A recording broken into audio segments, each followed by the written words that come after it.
It is a gorgeous night for high school football, opening night for conference play, and it brings you some MOAC action from the Colt Corral in Bellville, where undefeated Galion looks for a second consecutive 4-0 start against a confident Clear Fork squad fresh off a destruction of their longtime rivals last week. It's live and free high school football to kick off your weekend, taking over your eyeballs and eardrums, and guess what? It's all on the way.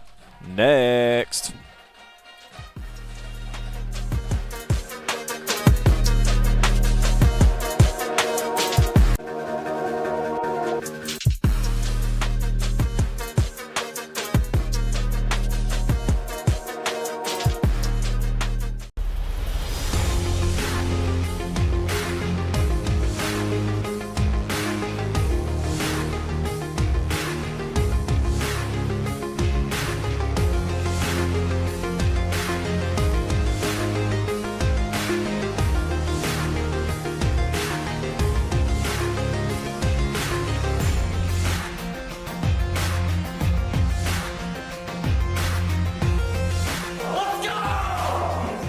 Colts football on OH.REPORT.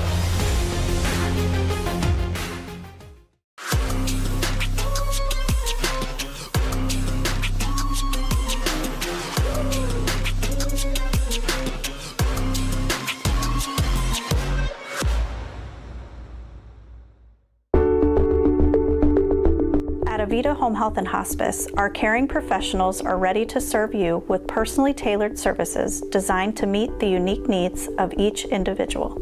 When we take on a patient at Avita Home Health and Hospice, they really do feel like family. So when we take care of our family, we want to take care of the whole person. So we take care of them from our nurses, our aides, our physical, occupational, and speech therapists, but we also have people that tend to their hearts. So we have social workers, we have chaplains, and people that can help with the emotional side of their care. At Avita Home Health and Hospice, we have a dedicated team that takes care of you. Caring for the whole person is our promise to you. From social and emotional well-being to the way the patient relates to their loved ones, we treat your family like our family. Serving patients and their families wherever they call home, including assisted living facilities and nursing homes. Call 1-800-4NURSES to see if Avita can help administer your plan of custom care.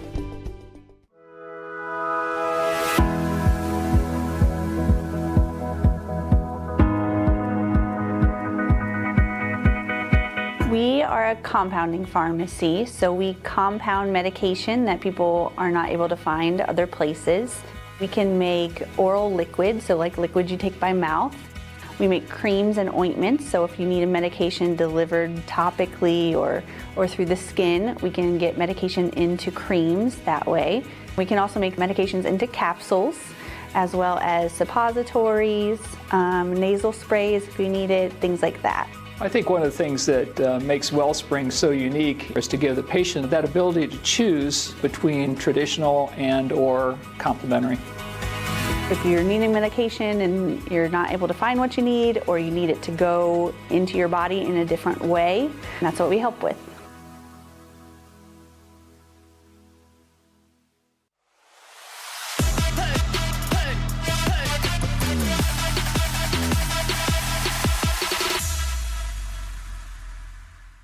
Look at all the action from Friday night football right here in North Central Ohio with great analysis, highlights, coach interviews, and so much more every single Friday night right here on the OH.REPORT.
Good evening, ladies and gents, and welcome inside of the Buckeye Horizon pre-game show. League play kicking off tonight as unbeaten Galion takes on Clear Fork for the right to be 1-0 in a very deep and talented MOAC.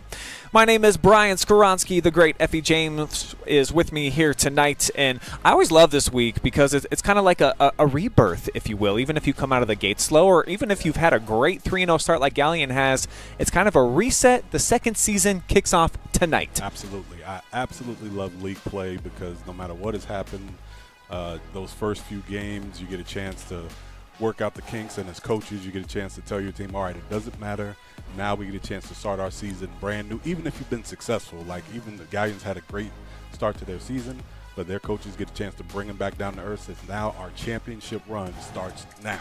And so they get to refocus on this first game, and we're going to have a real competitive ball game here today. There are the Tigers chomping at the bit to get out on the field. We'll tell you about what they've done so far up to this point. Dominating wins over Winford and Upper Sandusky, sandwiched around a really hard-fought victory at Cary. They've been outgaining their opponents, though, 2-1. Yeah. I love that number. So offensively, they've been great so far. And then defensively, too, I think a bit of a surprise in the area. Yeah, they have been playing tough. You know, the points have been, you know, it's always going to be great for you to be able to put up points. But when you can stop the other team, when you can stop them from putting up points, and you can give your offense the football and give them more opportunities to score, that is a great attribute for your team and really a recipe to win football games early in the season.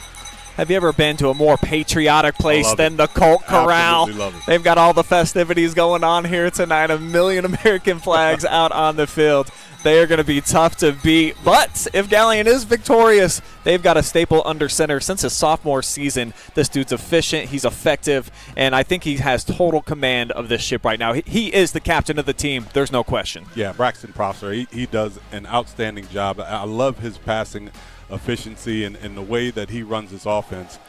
You know, he's going to be tough for any defense, and the way that he utilizes his receivers and the fact that he knows how to score the ball through the air. Yes, sir. It's, you know, to be able to throw touchdown passes is one thing, but early in the season, a lot of teams struggle in that way. But for him, it has been no problem. 7 TDs already in this young season. 7 TD passes to just 2 interceptions is a lot, as much as they pass the football. So that's a lot for the young quarterback.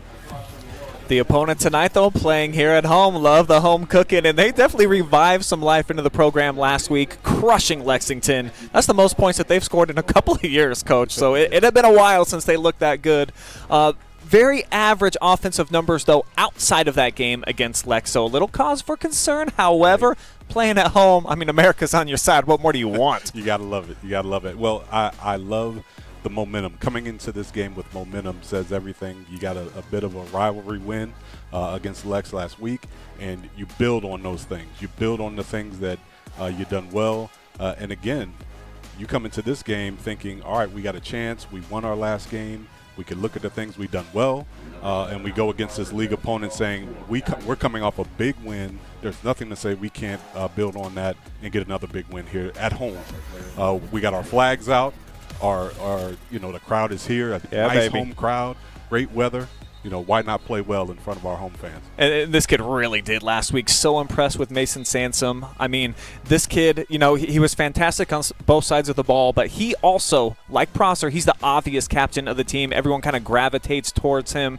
And, you know, he really felt like even though it was an 0-2 start and they kind of got their teeth kicked in on opening night, they started playing with a little bit of pride in week 2, and then it all formulated into a big-time performance in week 3.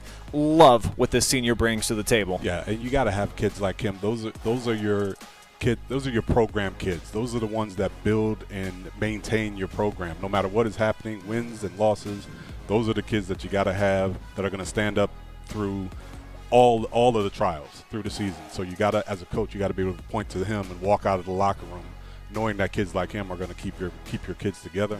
And when games like this come, when it's time to play for your championship, which conference games are. You know, every time a conference game comes around, it's a championship game. A kid like this is going to be ready to play. Just about set for kickoff here inside of the Colt Corral. Week number 4 conference play taking over the area here tonight, and basically the entire Buckeye State. Most schools will play a 7-team schedule when they get into the league. That certainly is the case here in the MOAC as we are officially underway. Tigers kick it deep. This is going to be filled in and a chance for a return. A little bit of space here for Evans, but it doesn't go too far. Rocked down at about the 15-yard line. And that's where we will see this Colts offense with the sophomore under center, Marcus Hoflich. He's the dude that's going to try to right this ship, if you will, Effie, and always tough for a youngster, and particularly down here where they've always got some pretty high expectations for football. Yeah, Marcus Hoflich, a young quarterback, and again, his job is just to run the offense. You know, they don't expect him to create big plays. He just can't make mistakes tonight. Good ball handling, get positive yards, and win first down. They'll hand it off straight ahead. This is Appleman on the carry, Nick Appleman. And he had a huge game against Lexington in the victory. 115 yards for him. First couple of games, not so much, averaging closer to about 15 per contest. So they need a lot more week 3, Nick, than they did the first couple weeks. Absolutely. And we talked about winning first down. We saw that first play there that went for no gain. And it's important that they're able to stay on the field against this high-powered Galion offense. They've got to be able to maintain drives, and they've got to be able to run the football against this Galion defense. From the stacked eye, they'll hand it off again. It's Appleman. Tries the left side. Basically back to the line of scrimmage. So the Tigers defense doing their thing as they have forced the third down. And again, this time they go a little off tackle, down block, but the linebackers scrape over top. And the Galion Tigers defense is really all over the run. And, you know, you watch this Clear Fork offense, and they, you know, they try to play physical, and they want to obviously want to run the football with the young quarterback, and you know he's in a passing situation, which is exactly where the Tigers defense wants him to be. But it's going to be tough. High snap, a little bit of a bobble there, and I'm not sure if the play was designed to be a run, but that's what happens for maybe a yard, and so it's a 3-and-out here. Tigers defense gets off the field as the Colts going to be forced to punt to open things up. Yeah, that's just a tough opening series for the Colts. And, you know, I think that last play, the coach just wanted to spread them out to see if they can get some guys out of the box with their formation, and it just didn't help as the Tiger defense was all over that draw play.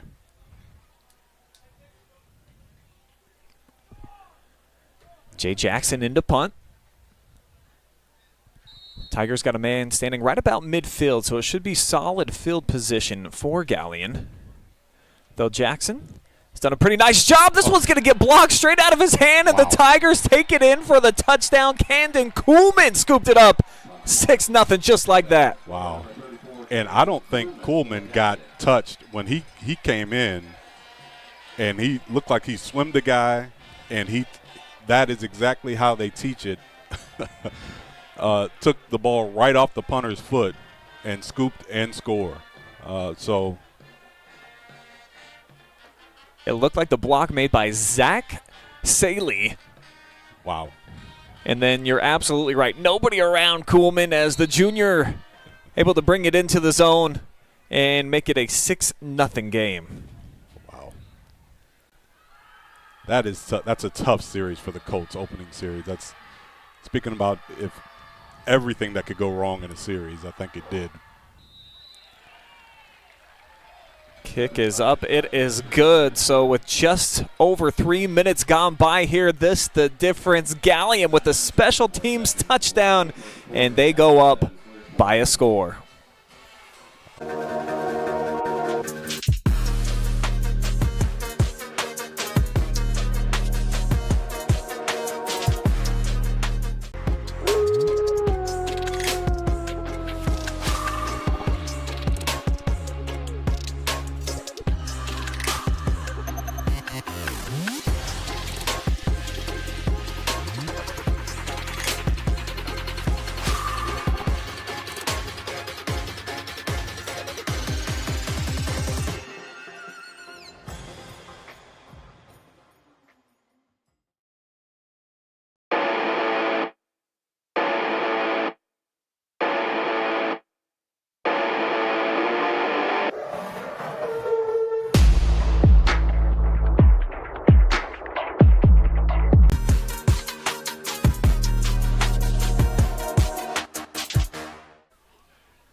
Friday night football starting off with a bang here inside of the Colt Corral. Not exactly the type that the home fans were looking for, as special teams comes up with a big touchdown here.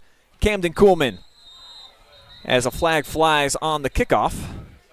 But a great start here for the Galion Tigers. I'm Brian Skowronski. Effie James is with me, and as a guy that I know loves defense, of course, and certainly special teams as well, because 3 phases to the game, and sometimes it feels like it's either offense or defense that might win it for you. However, that third phase can loom large, particularly when you make these big-time explosive plays. Well, sure, and the thing for the Colts that's kind of discouraging is, they're going to have enough trouble dealing with the Galion Tigers offense, scoring, keeping them off the board. Yeah. They certainly don't need to help them out with special teams points. So just a tough first series for the Colts, and giving up that special teams touchdown is not going to help. Right now, what they have to do is figure out a way to get the ball moving here this drive. They're going to get the ball here, and they've got to figure out a way to move the football and get a first down, and take it play by play, but they have got to get first downs here this drive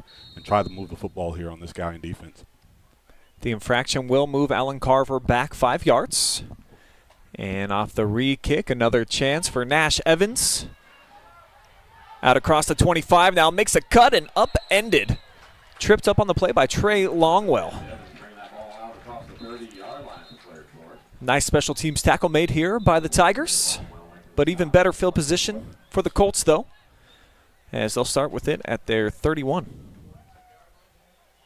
Yeah, and I think for the Colts, they're going to have to be a little bit creative here, and as we're going to have a penalty here on the Colts, is going to move that ball back, but they're going to have to be more creative here offensively, getting the ball inside out. I know that the first 3 plays were all inside the guard. They're going to have to try some perimeter plays and really be creative here in this run game, because they're going to be really heavy with the run. So they're going to have to be creative with their young quarterback, running him some and really trying to get the ball down the field against this tough and aggressive Galion defense. They will come out 3 wide set.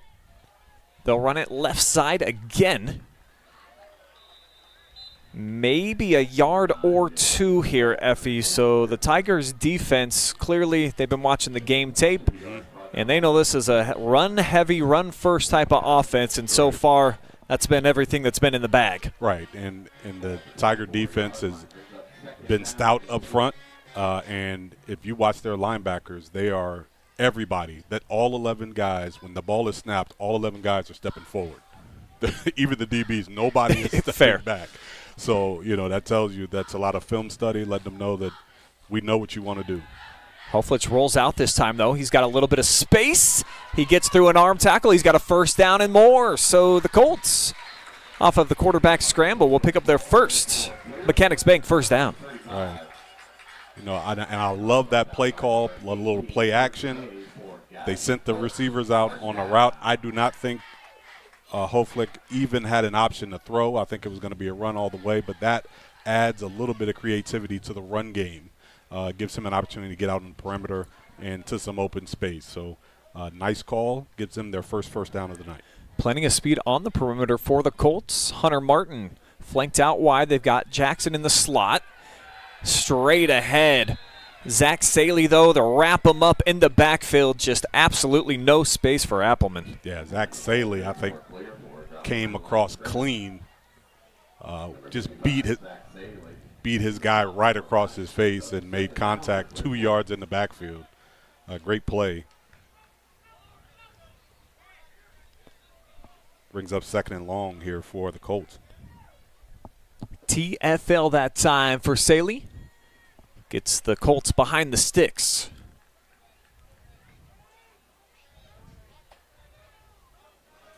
So far, 6 plays, and they've only gained 1 yard or fewer with the exception of that scramble by Hoflich. We'll go play action again, but there's pressure. He does well to avoid the first man, but Saley, the second wave, not going to get away from Big 55. And again, I think, they wanted to do some play action, a bootleg, but a great job of staying home, protecting the outside arm by defensive ends of Galion, keeping the quarterback inside, and he just had nowhere to go. Early front runner for MVP right now. Back-to-back big-time plays made in the backfield. 203-pound junior. Just 3 down linemen. They'll bring a couple of backers, some pressure, the lob over the middle, a nice. man leaping grab. Devin Oswald. First down, Clear Fork. Credit the young QB standing in there, taking the hit, double coverage, and somehow threads it in there in between Sam Evans and Carver. And this is a nice throw, and for all the hits and all the pressure that he's been taking, a nice route, stepped right into the throw, right on target, nice catch. Move the chains for the Colts. Marcus heading into the game only averaging about 60 throwing yards per game.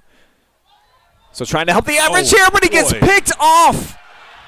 Galion hasn't even ran a play on offense, and they lead it 13-0 on the pick six from Kurt Hay. Wow. Wow. Wow, wow, wow. This was like an open magazine at the doctor's office, Effie. He's seen it coming all the way. He did. And read it end to end. Well, and I tell you what, when I said that because of the film study and they know that everybody on that defense, you know, everybody's being really aggressive, so they're not really respecting the pass, even though they just completed a deep pass. They are all over everything quick, but that one he read well and jumped all over it. That was just a great play. Tigers tack on the PAT. Wow. Still haven't seen the offense. Unbelievable. And they lead it by 2 scores.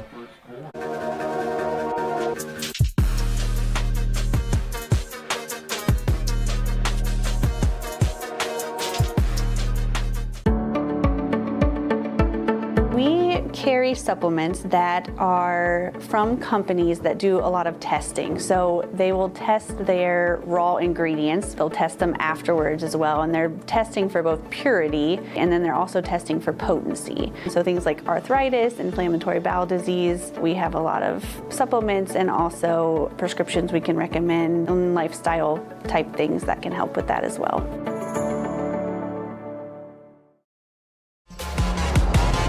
Watching Clear Fork football on the OH.REPORT.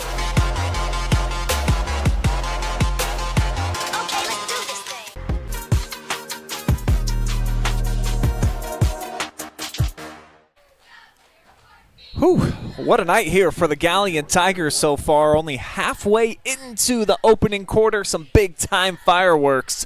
Camden Coolman, a punt block TD, and now Kurt Hay, a freshman, reads the play all the way, 46-yard house call, 14-zip Tigers. Wow.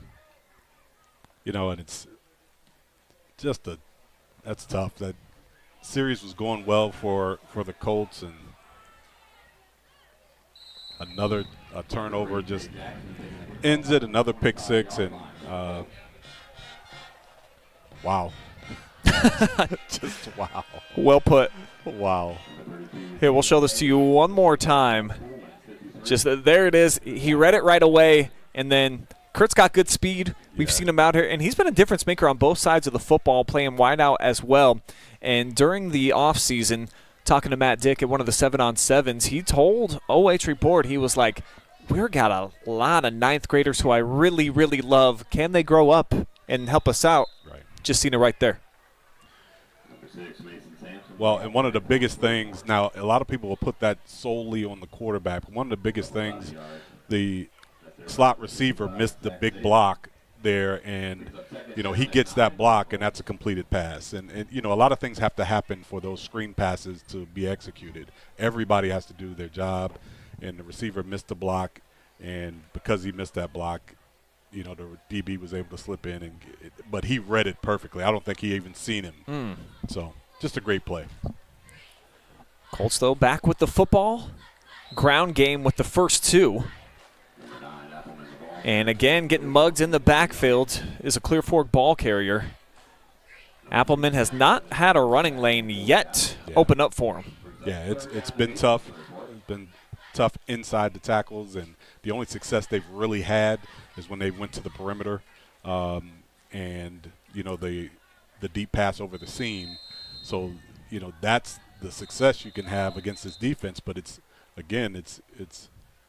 feast or famine. You're either gonna have a great play, or like we saw, you could have a turnover or a loss. So but you can't get gun shy here. That's you got to keep playing here if you're Clear Fork. It's still early in this game. They'll need 8. The heat comes yet again here for Galion as Hoflich exits the pocket, pump fake. And as he maneuvers to the outside, he stretches pretty close to first down yardage. Looks like he's marked about 2 yards short.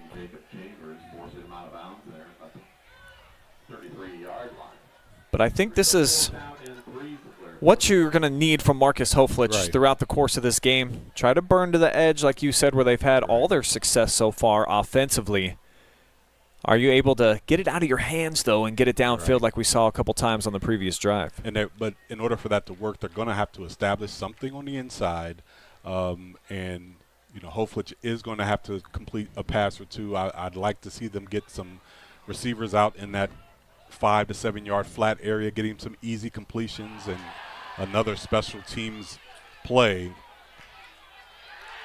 Zach Saley makes the block, makes the tackle. And so the Tigers offense, they're going to get on the field for the first time and only 14 yards away from pay dirt. Check this out, Effie. This is the thing of beauty. Well, I think he just drove the up man into the football. I don't even think he had to block that one. He just drove the up man into the football. I'm going to give him the block because they threw another human into the ball. That seems like that would count for something. I think he deserves that. And a personal foul against Clear Fork on top of it, so that'll get him even closer.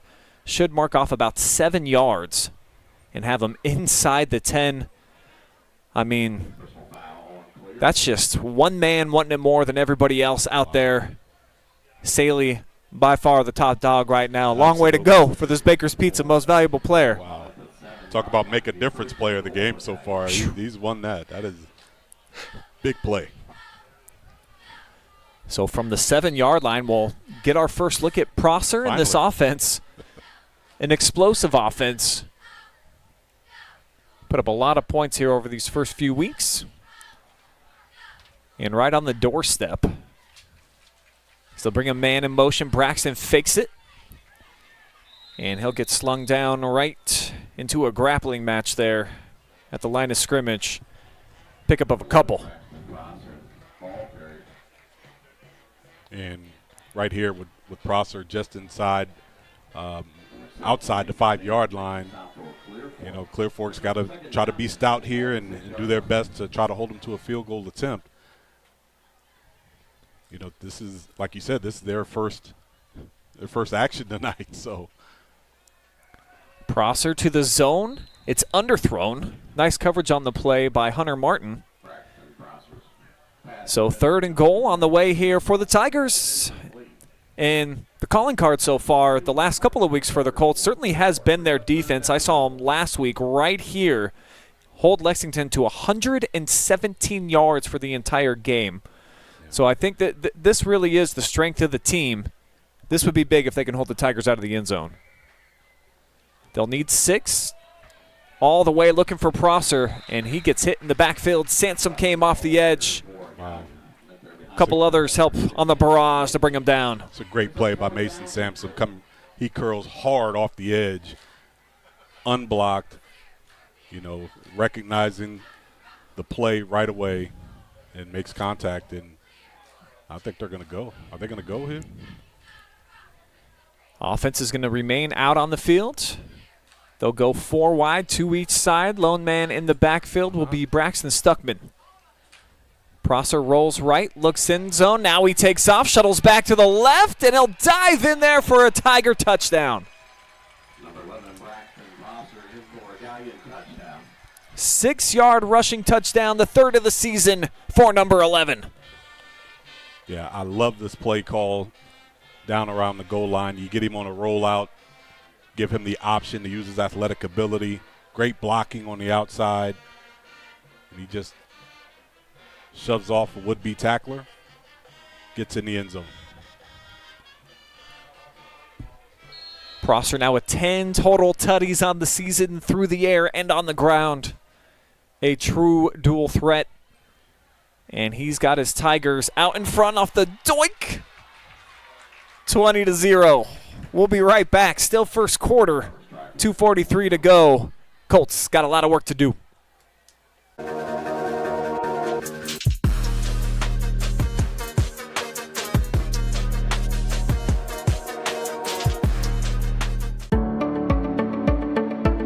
We carry supplements that are from companies that do a lot of testing. So they will test their raw ingredients. They'll test them afterwards as well. And they're testing for both purity and then they're also testing for potency. So things like arthritis, inflammatory bowel disease. We have a lot of supplements and also prescriptions we can recommend and lifestyle type things that can help with that as well.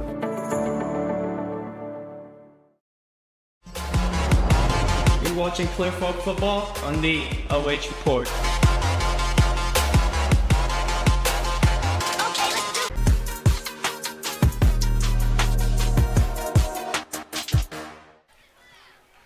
It is a Ferrari fast start here on the road for Galion, looking to go to 4-0 for a second consecutive season, and off to a great start in doing so. 20-zip right now, the Tigers leading on the road here at the Corral. But the Clear Fork offense set to get the football back. This is Jackson. He'll return just shy of his goal line. And an open field tackle made by by Braxton Stuckman as he cuts him down. So Mechanics Bank first down on the way here for the Tigers. And we'll go back to that touchdown run one more time, Mr. James. And again, you get a chance for Prosser to use his athletic ability, and he's able to hold the defenders because of the routes in the end zone just enough, and that gives him space to use his athletic ability, able to ward off the tackler and get into the end zone. I love that concept because the DBs can't come up too aggressively because of the routes in the end zone. It's just a great play call there inside the 10-yard line. Too many men on the field right now for Clear Fork. That's one way to attack the defense. They got a dozen men out there. And Jay Jackson evidently was the extra man, so he'll trot off. And now getting behind the sticks again here for Clear Fork. Yeah, and that's huge. They cannot afford that the way they want to play. You know, they still want to be a power run football team.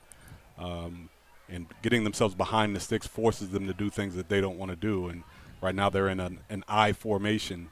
Looks like they're going to run some power I, and they can't block. They can't block this guy. They absolutely cannot. They can't block Sal. He's like a bulldozer mixed in with the freight train so far. Zach Saley, again, a TFL. They cannot block him.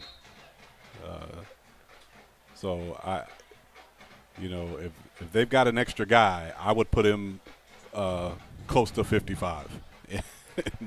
And just to give him a chip block or something, because he has been all in the Colt backfield tonight. And perhaps a missed assignment there. Caden Schlosser off that left side went diving in, didn't make contact with anybody. You see 55 in front of you. You might want to get a little chip on him. Right. Let him know you're there. 2nd and 17. Straight back to pass. This is Sansom off the direct snap. And Mason able to bully his way out to about the 17-yard line. Interesting play design here for the Colts. Nice fake from Mason. And again, it was just the getting behind the sticks. It limits anything that you wanted to do offensively. You come in with a plan of what you want to do in this series, and when you get a penalty, that plan goes out the window, and now you got to try something different. So, right now this third and 12. Boy, Hoflich under fire immediately, and the Tigers smash him in the backfield. You already know who it's going to be on top of the pile.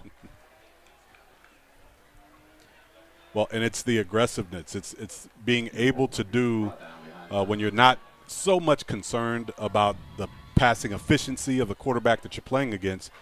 Defensively, you can pin your ears back. You can bring extra linebackers, and you can take more chances with your defensive ends. You can do a lot more things defensively, and that's why they're able to get so much pressure on this quarterback. The Colts go backwards 6 yards on this drive. And after a 3-and-out, the Tigers offense set to get it back with some very favorable field position yet again as it's a high snap. Oh, boy, Jackson. There's trouble. He's got some speed. He'll at least get it out of the end zone, but only carry it out to about the 10. So the Tigers, back in business, Effie. 2 times with the football, both times inside the 10-yard line of the opponent. Wow. Disaster has struck here at the Colt Corral. Big, exciting weekend for him, too. World's Fair's here in town, so the downtown, it's a great atmosphere. The student section, they were ready to party and rock here tonight. And give them credit, still making a lot of noise, still having a great time. Someone's got to bring some juice out here right now. Absolutely. The Colts lacking a little bit in that department. Yeah, and their special teams has really, kind of failed them tonight, along with, some penalties, and they've already got 4 penalties tonight, and they just haven't played sharp. And coming into, your first league game of the season, there's one thing to be outplayed early, and sometimes that happens, but when you're making mistakes and you're hurting yourself as a coach, that really that's what's really frustrating. But it's still first half. We're still early in this game, but right now the Colts have got to figure out a way to get the ball on that side of the 50. Even to give their defense a chance, even if it's not about scoring, they try to give their defense, who's the best unit that they have, a chance to play. Right now they're just not putting their defense in very good positions here so far. That's Cameron Kuhlman getting some assistance over to the sidelines. Had the touchdown to start off the scoring party for the Tigers here in this first quarter. Pump block TD. Just 3 minutes into the contest, and Kurt Hay, the 46-yard pick 6. And we saw Prosser only about 2 minutes ago with the 6-yard touchdown run. Here he is back in business, back to pass. And he'll sky it to the corner of the zone on the money. What a dime into the bucket. Another tutty for the Tigers. Nice. And this dude, Jacob Chambers, what a season he's having, this junior. Quality kid. He's grown about 4 inches, I'm told, from summertime until the start of this season, and it certainly helped him. He has had an explosive type of campaign already. Wow, this is a brilliant corner route, a great concept, and just he puts the ball right where it needs to be, right in the corner, and he just drops it in. And, you can tell this offense is one that has been – they've done a lot of work on timing, the concept with the hitch on the outside and the corner route on the outside. Great throw by the quarterback. And, Galion is rolling. Offense hasn't had to do a lot of work. Prosser's probably not even sweating at this point. No kidding. They haven't had to do a whole lot of work right now. Well, Effie, let's dive into our keys to victory. The Tigers, so far, so good for them. I thought that you had to have a dual-threat experience from your quarterback. We saw Prosser run one in earlier. Now he throws the dot into the corner of the end zone. So checking that box. So you were right what you're saying. Yeah. And then be physical. Yeah, I'd say that's going well, too. Yeah, and I thought for them it was because, Clear Fork is going to try to play physical up front, and you're going to have to match that physicality. And of course, I think Galion's defense has really brought that to the party. They have come and matched and exceeded the Colts' physicality, and that's one of the things that you're going to have to do. Anytime you come to Clear Fork, you're going to have to match their physicality, and I think the Tigers have really done that tonight. For me, for Clear Fork, the key to victory, empty the chambers, and that meant just make sure that Chambers' numbers were kind of empty in the stat column so far. 1 target, 1 catch, 1 touchdown, so they'll have to work on that. Right. And I thought they were going to have to contain the explosive plays. Now, when I said that, I was speaking of the explosive offensive plays. We did not know they were going to have the special teams plays, but explosive plays nonetheless have been a real problem here for the Colts here tonight. Evans with the return. And again, a quality special teams effort by the Tigers. Gang tackled.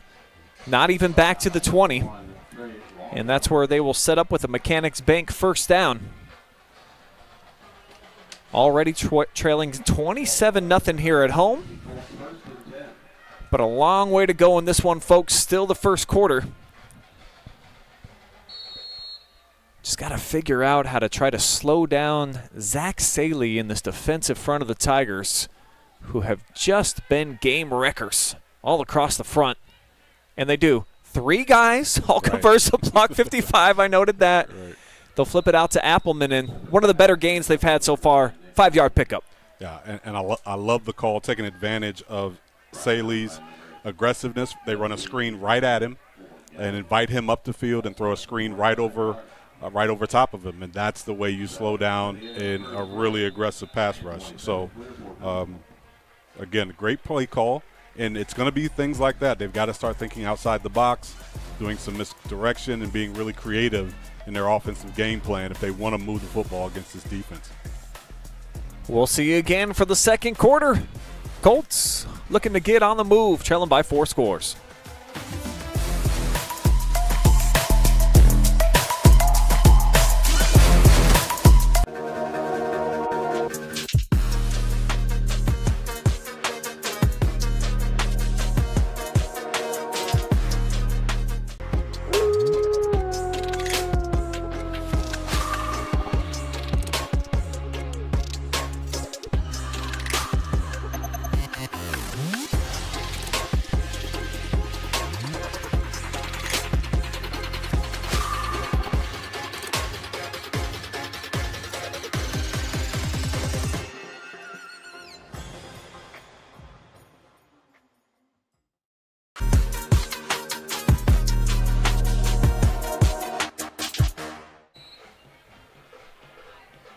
Wait a minute. Wait.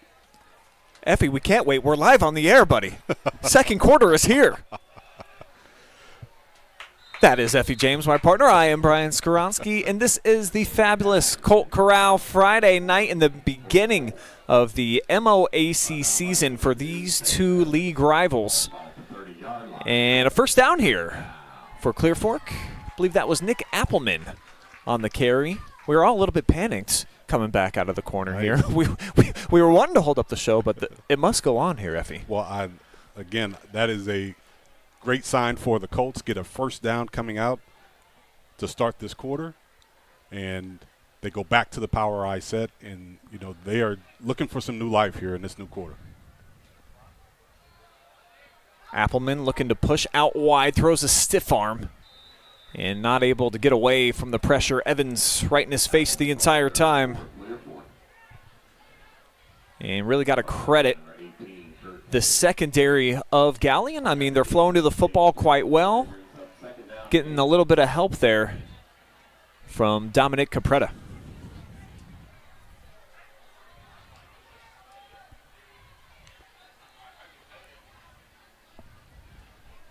Still a gain of 2. And off the second down, snaps a little bit high. Hopeflich takes it. And he gets tripped up. Hit down low by Evans. Shifley there as well to help bring up third down. Now, one thing I've noticed here in this series is every play looks like the Colts have mixed up their formations. They've been in a different formation every play. That times it was trips. The time before they were in double tights.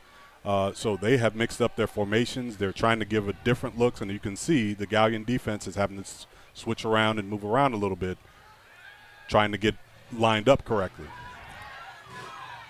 Off the scramble, the heave. Open target was Martin. Would have went for major yardage there. But Marcus under heavy fire the entire down here. I mean, give him a lot of credit. Whoop. Got one guy to miss at least for a while, and that's been our guy, Saley. Almost got it in there for a big first down toss. All right. That would have been a big pickup for the Colts if he could have got that. Yeah. And I thought perhaps with the 4-score differential, the Clear Fork was thinking about rolling the dice here offensively. But they are going to punt it deep. At least try. That's been an issue for them. Jackson does get off a nice one. And the spiraling punt over the head of Carver. There you go. And they're going to pin him, Effie. Oh, he let it hit the line, did he? So it will be a touchback. Yeah. It looked like the foot here of Oswalt. Jackson's punt goes into the end zone for a touchback. Oh, Yeah, so close. what an opportunity. A great punt, great opportunity. Because he was there. I think he let it hit the line there, and that's a touchback. So the ball comes out to the 20. Colts just can't seem to catch a break right now. But this is the first time that they've had the Galion offense not just, right outside the front door. Exactly. Give their defense a chance to defend the field here. So, make Galion work and actually defend an 80-yard field. Tigers going to come out empty. Colts manned up across the board. Prosser. Pressure comes. Sansom. And Braxton exits the pocket. Boy, he's got some speed. Out across the 40 through midfield. The flag comes in. We're going to get a hold here, and it certainly is going to go against the Tigers, but won't negate much of this run. Wow. Run it back one more time. Yeah, this is an excellent run. Able to break, contain. Shows some great speed getting to the outside, and this is one of those penalties that you hate to see because, it probably doesn't have a whole lot to do with the outcome of the run.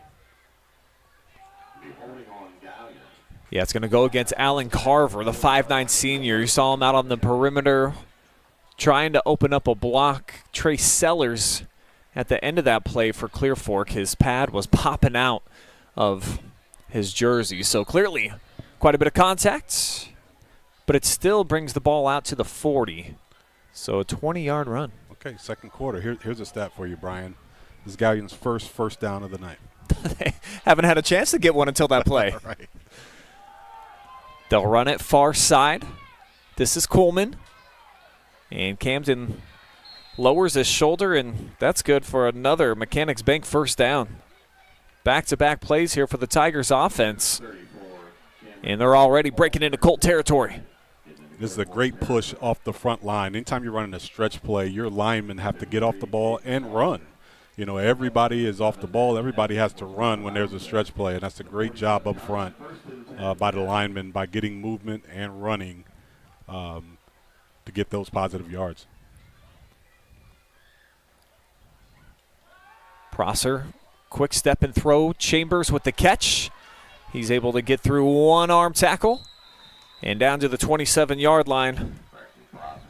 Mechanics Bank first downs, stacking up like coins in one of those machines at the bank.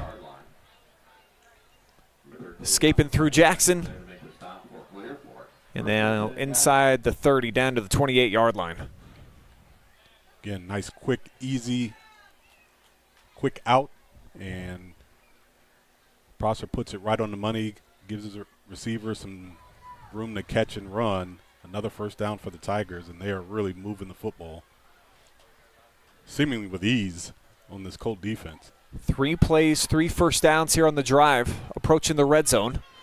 Prosser, a little waggle, lobs it up to the zone, jump ball, and it's intercepted. Colts are going to come away with it. Wow. Picked off by Aleke Price.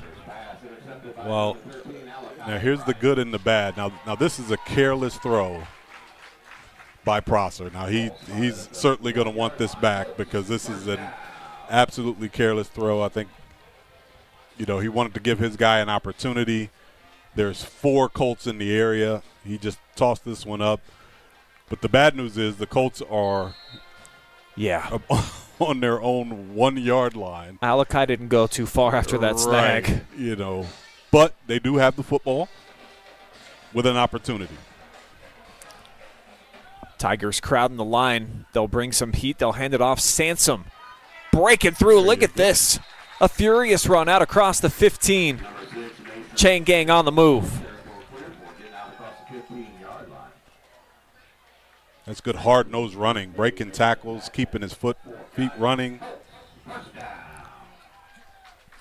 Just sets Carver aside. Sansom actually the smaller of the two backs, even though he's more of the power asset for Clear Fork in the backfield, 170 pounds, and able to get the pad level very low there. And trucks out for a big first down, get you out of the shade of your own goalpost. They'll try basically the exact same look again. More success for the Colts, as it'll go down for a gain of 5 for Mason.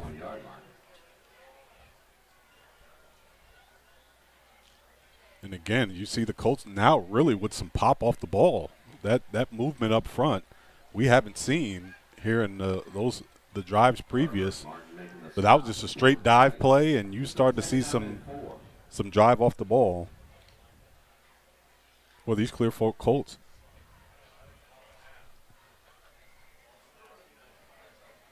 Two wide set, straight ahead. Flag flies in late.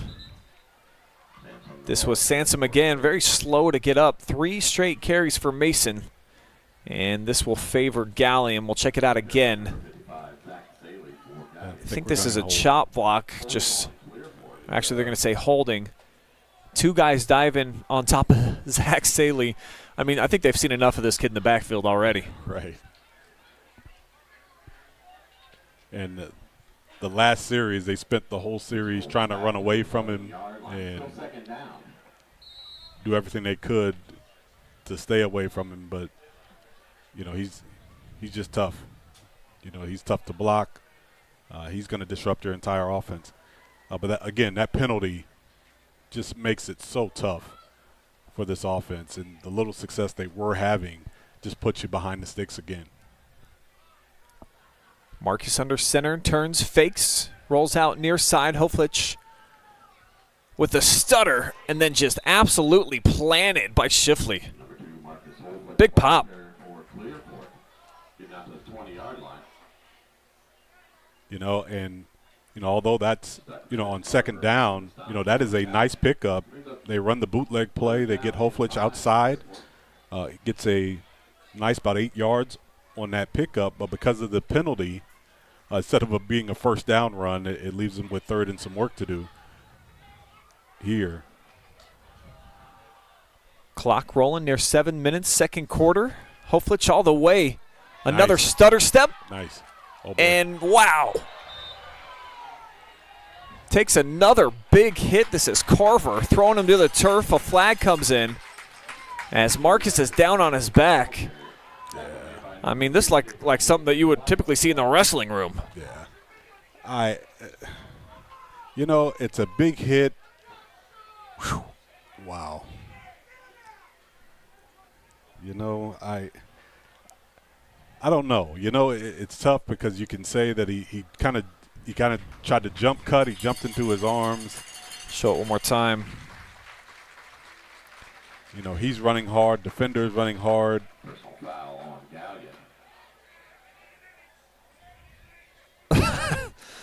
I mean, he's got both feet up above the neck. Yeah. He doesn't want to give up any more yards. I don't know. If you're Alan Carver, you certainly didn't feel like you did anything unnecessary. You got a little bit lower. Right. But watching the playback, kind of feels like unnecessary roughness to me. You know, so yeah. It helps out the Colts, pushes them out to the 43-yard line. But Sansom now looks like he's going to take over. Yeah. Marcus over on the sideline. I mean, his back's really giving him some problems right now, F. Yeah, when he planted him clean. So when he came down hard, and you know, just have to hope he didn't. You know, nothing came loose, and he just got winded. I was hoping he just got winded, and he didn't pop anything loose because he came down hard. Straight handoff, Appleman. Big hole, but he gets stripped. Carver ripped it out. I think the Colts able to dive on top of it.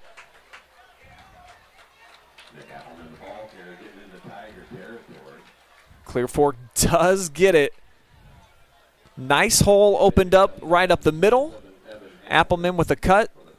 I'll tell you what, this is a nice trap play up front. They get the tackles up the field, and Appleman runs hard right off that guard trap block. And I'll tell you what, the Colts have found something here in this run game, and the offensive line is playing with some pride. And, you know, they can stay away from the penalties, you know, and keep themselves moving in a positive way.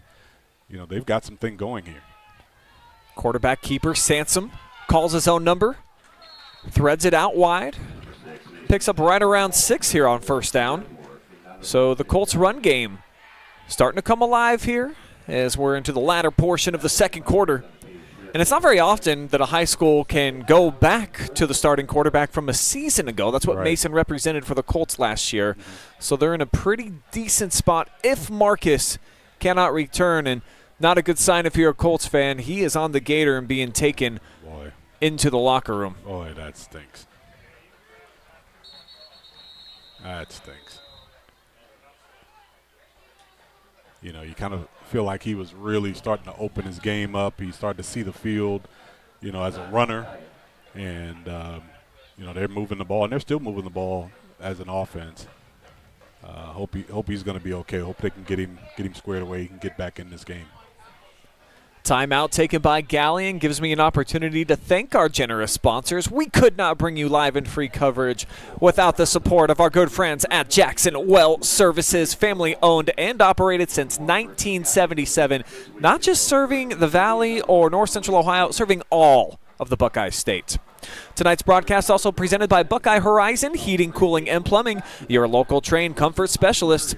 Baker's Pizza, the place to go after every local game or to watch your favorite team in action. Come join the good team at Baker's and enjoy their pizza of the month. Come on down to Panchos Tacos and get the best food and drinks in town, located in Mansfield, right here in Bellville, and now Mount Vernon. Try their delicious tacos, rice bowls, fajitas, of course, margaritas. They'll see you after the game, amigos. And Richland County's only independent community bank, Mechanics Bank. Thanks to all those generous sponsors, as well as our friends at Avita Home Health and Hospice, who are providing high-quality community health care and improving the quality of health in families throughout their lifespan, and the Wellspring Custom Pharmacy. It's for people, it's for pets. You can balance out your hormones, mouth soreness, pain, autoimmune conditions, anything that you need to get corrected, they got it for you. Pivotal third down on the way here for the Colts offense as they've broken into enemy territory at the 36-yard line. Tigers crowding. They'll bring some heat. Sansom escapes it. Big hole to the left side. He's still running. Here's Sansom into the red zone down to the 15-yard line. Number 6, Mason Sansom, getting down to the 15-yard line. Our player spotlight tonight, the Cap'n, making it happen. And Mason's doing a great job. He's found something on that left side, and he's got great field vision, couple hard cuts, and then he finishes runs. He's doing a great job of finishing runs, and you could tell that defensive intensity that he plays with as a running back really helps him out when he finishes those runs as a running back. Colts trying to trim the deficit down to just 3 scores. 4 minutes and change to go before the break. He'll air it out. And he'll hit his target near first down yardage. That's Ben Campbell.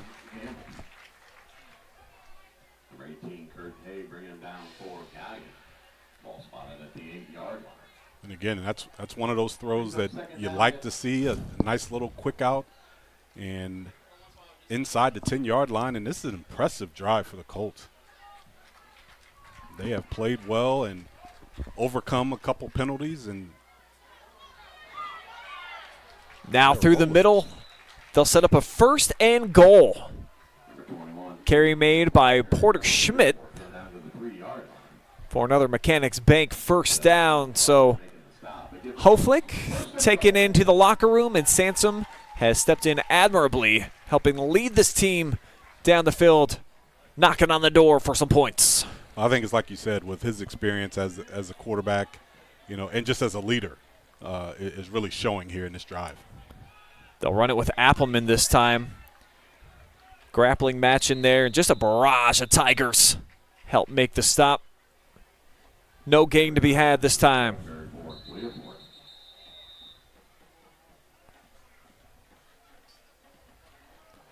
And we'll get another timeout, the second burned by Galion. The defense has been on the field a lot here in this first half, Effie. The Tigers offense, 2 drives starting inside the 10-yard line. They had the long drive, but it was really only 5 plays. Right. So you're talking, this defense has been out here for the bulk majority here of the snaps in this competition. Well, what's interesting is this is the game plan that Colts came in with. They wanted to be able to drive the football, stay on the field, get first downs, wear down their defense, keep their offense on the sideline, and make this a grinded-out football game. This is the game plan that they came in with, and because it just got off to such a wacky start with the special teams touchdowns and the turnovers, it just got out of hand early. But this is the game plan. I'm almost positive that this is the game plan that they came in with. They wanted to be able to drive the football, get first downs, keep their offense on the sideline, and play this type of football the entire night. Sansom into the end zone. Cue up the fireworks. Colts get on the board.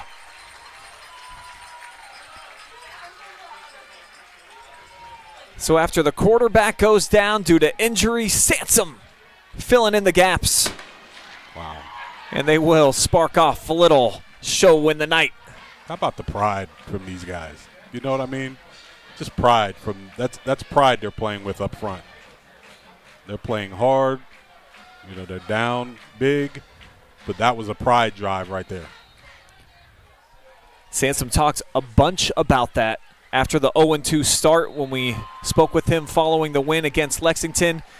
Just making sure that kids didn't check out on the season after playing against 2 behemoths in the first couple of weeks, Effie. Yeah. When you're going against a couple of squads that were in the Final Four last year and have that big of expectations again, Clear Fork coming off a 2-8 season, I really was a little bit surprised that they elected to go that route and scheduled that way. Right. But they stuck with it on the road for the first 2 weeks. They get the win last year against one of their longtime rivals, and despite how things snowballed seemingly out of control to start this game, still down just 3 scores. Here they are, 3 scores. And I'm telling you what, that drive right there was nothing that they can't do again. I mean, there was nothing fancy about that drive.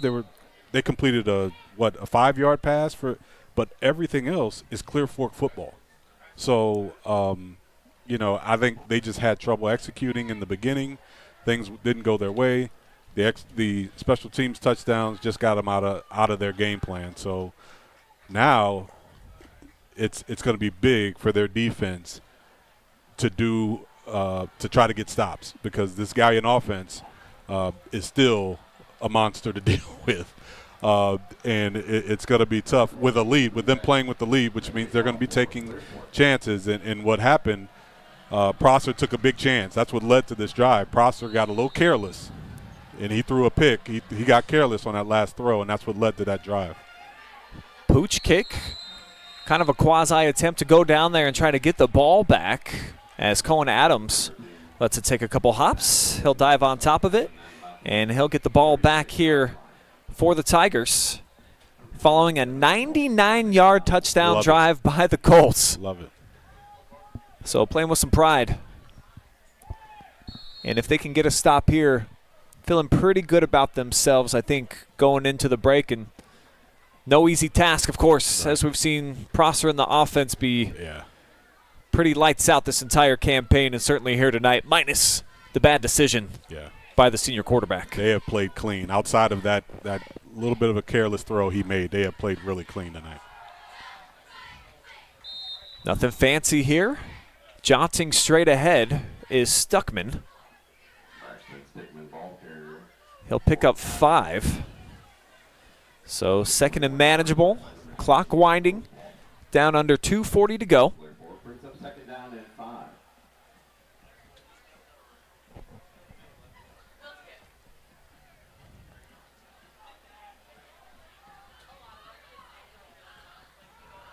They'll run it left side, and it's blown up in the backfield. The Colts raid A big charge to make it 3rd and long. That's a big play. Great penetration off the offense's left side. Nothing happening on that side.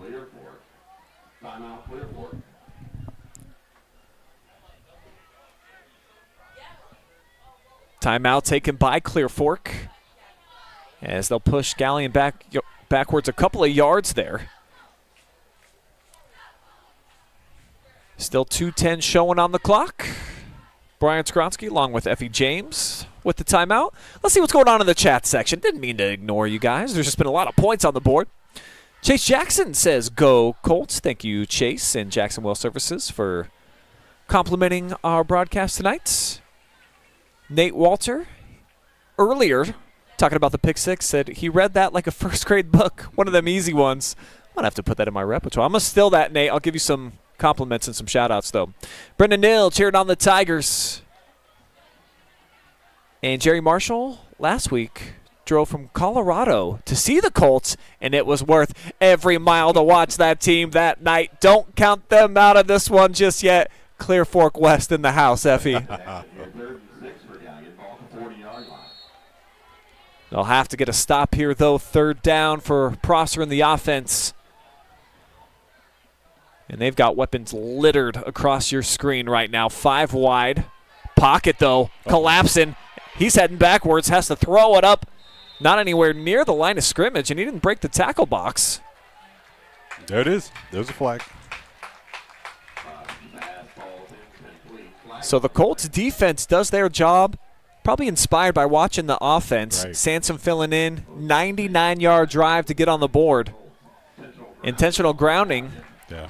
Give the Colts an opportunity. Try to make this just a 2-score game going into the break. Yeah, and that's that's one of those nuanced penalties that kind of change from high school to college to pros, but you do have to get outside the tackle box. Sure. In order to throw that ball, throw it anywhere. You could throw it anywhere once you get outside the tackle box, but he did not get outside the tackle box that time. Brings up 4th down for Galion. So they're now spotted at the 12-yard line, the original line of scrimmage, Effie, the 36. So this is one of the bigger penalties I think I've ever seen. And do we have another one? Timeout.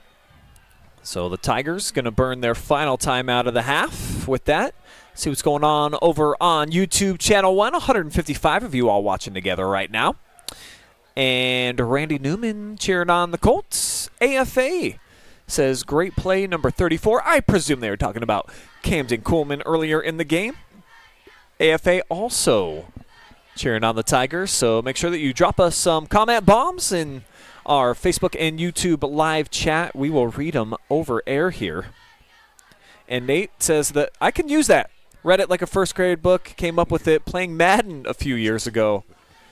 Good stuff. And hey, Pam Mowry, how you doing out there? One of our top fans. You know, I feel like I'm checking in on the OH Report Facebook page a lot. You know, I kind of have to. Sure. It's my day job, Effie. Sure. I'm not even in the top, 40 fans. And it's like, so I applaud people like Pam that are a step above. They're like platinum status. Right. Thank you guys for the commitment to high school sports. We do it for you. And over in punt, fair catch called for. Jackson got him set up in plus territory here. It'll be at the 36. Oh, boy, there's a flag around the punter. Usually is not a good sign for the receiving team. I don't think he touched him, though. Didn't see any contact either, Effie. And I forgot to hit to mark a replay. It's actually going to go against the Tigers. Oh, boy. So a 15-yard face mask. Wow. And typically, since it's a personal foul, added at the end. So that's going to get the Colts 15 yards closer. Another nice break. Things kind of flowing in their favor right now. Right. So ever since the second quarter started, things have been changing for the Colts. And I won't say, they've kind of been making things happen. That drive coming out from their own 1-yard line, that was an attitude change for the Colts. And, they had that the quarterback went out, and and he was playing well. He was part of the attitude change, and it just continued.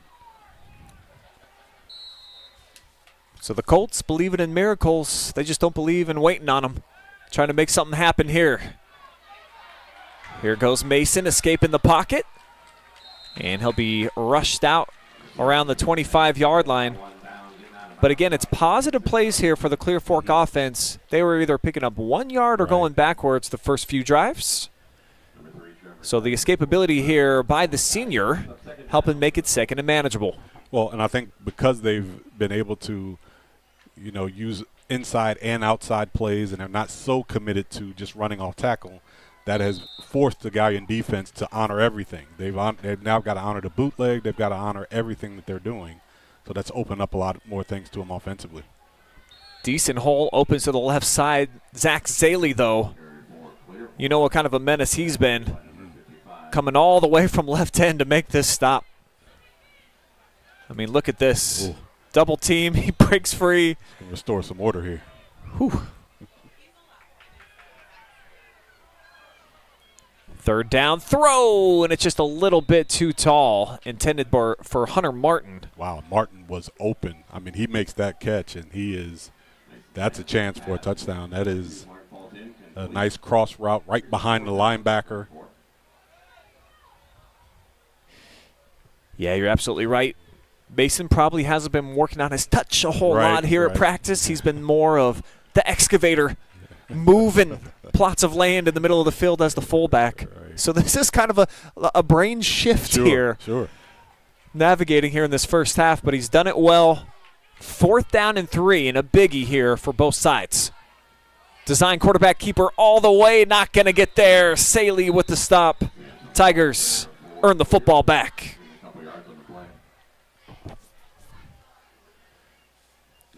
Oh, tough series for the Colts that time, but of course you have to go there. And right now, again, they got to count on their defense to try to get a stop. But that time, I think you're starting to see, with their quarterback now having to play so many snaps, both sides, giving everything he has. It's going to have to, it wears on you. It wears on you a little bit. But at least now, once again, they get the entire field to defend, rather than 10, 15, or 20 yards. They're going to force the Galion Tigers to have to go the entire length of the field. Yeah, it looks like Sansom getting a little breather. As we'll get a flag. There was a little bit of motion in the backfield. Looked like Stuckman moved a bit early. So the Tigers cost themselves 5 yards. We'll run it back on the Panchos Tacos replay. All of a sudden a little sloppy here for Galion. That is 5 penalties here, 4 of which here in the second quarter for the Tigers. It was Evans who was lined up in the backfield that time. He'll remain there. Flank to the left hip here of Prosser, who gets it out quick. Bobbling catch. Did he make it? It's still loose. And they'll just say incomplete. Wow. I mean, this had big play and then danger written on Interception, fumble, could have been anything. Still kept up. Wow. And then Jackson in there at the last moment nearly took it right off of the top of the blades of grass and took it in for a defensive score. We have seen a bit of everything, folks. If you're just joining us, we had a punt block touchdown, a pick 6. Tigers set up in the red zone twice in a row by their defense and special teams. And now the Colts call a timeout as they'll force a 3rd and long. And momentum certainly a shift. You're right. That pendulum favoring the Colts right now. It swung clearly in Galion's favor for the first quarter. Right. And now the world is starting to balance itself out a bit. Sure, and the game is really settled in. The issue for the Colts is there were so many points put on the board. And sometimes momentum can shift without there being scores made. It can just be a matter of field position and things like that. But in this case, to Galion's credit, they took full advantage of the momentum by scoring points, putting touchdowns on the board on special teams, turnovers. They took full advantage, and because of that, they're sitting in a really good place here, leading 27-7. But since then, since the beginning of the second quarter, it has been, even. And when you look at the intensity of both teams, Clear Fork is really playing with a lot more fight, a lot more intensity, a little sharper even than Galion. So what the Tigers need to do is just get back to being simple. Their running game was sharp early, and they haven't even got back to that. So we'll see what happens here. Couple of spin moves in the backfield for Evans. He'll get slung down. Probably a short loss here. Wow. And it'll be 4th down now for the Tigers as the Colts will spend their final timeout. They'll stop the clock. Just sub 1 minute to go here before the break. And another chance for their offense to try to post some points up on the board. I'll tell you what, one thing I never would have thought is that we would have had Clear Fork calling timeout before halftime to try to conserve time. But, again, the momentum has them, and the way they've been playing here in this quarter, they're thinking, hey, we can get another score here before halftime. So that's a credit to how they've been playing and their defense. Their last 2 series, they have been playing tough. They've been in the backfield. Galion really has not had any success running the football here those last 2 drives, and their passing game hasn't been that sharp. So, why not burn your timeouts and see if you can get something going here in this last drive of the quarter? Jackson setting at his own 45. Carver back to receive in the punter's placement. It's a low snap. He'll get it off. End over end, and this was a full-on onslaught to try to get the block. So Jackson, not a lot of blockers, but he still lowers some boom there at midfield and takes it to the 49. Mechanics Bank first down on the way here for the Colts offense with 48 seconds to go here in quarter number 2. It's been an exciting first half of football. Looked like an avalanche might just bury the Colts here at home. Instead, they've slowly started to dig their way out here, Effie, and they can almost see a little bit of daylight. Yeah. I like the call by taking the quarterback out the last drive and having him fresh for this drive. See what they can do. Near side throw near the boundary, incomplete. He was looking for Jackson.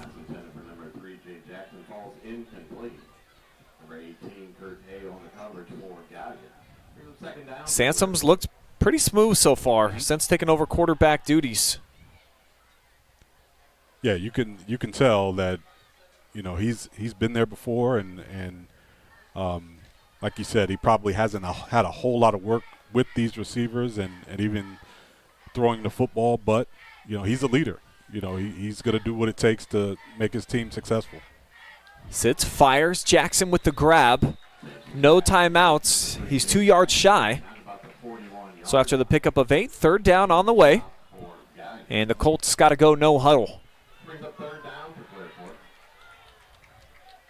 Clock down to 23 when he takes the snap, and they'll run it straight ahead to pick up that first down and stop the clock at 17 seconds.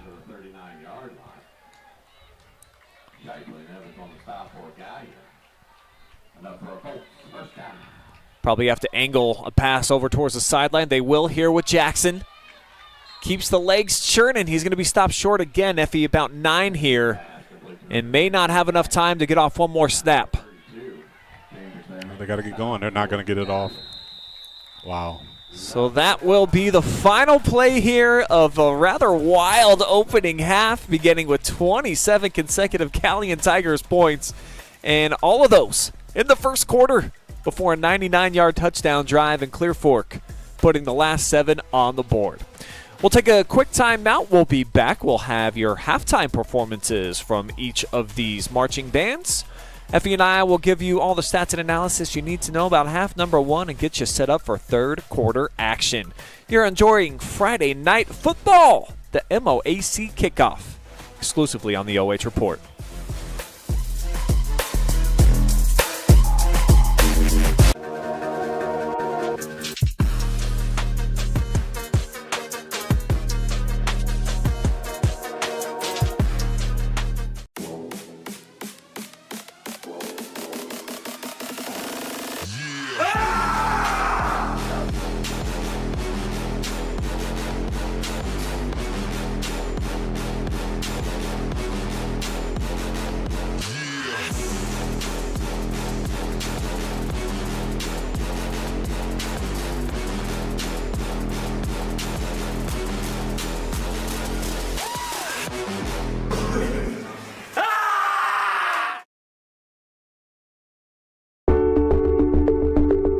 At Avita Home Health and Hospice, our caring professionals are ready to serve you with personally tailored services designed to meet the unique needs of each individual.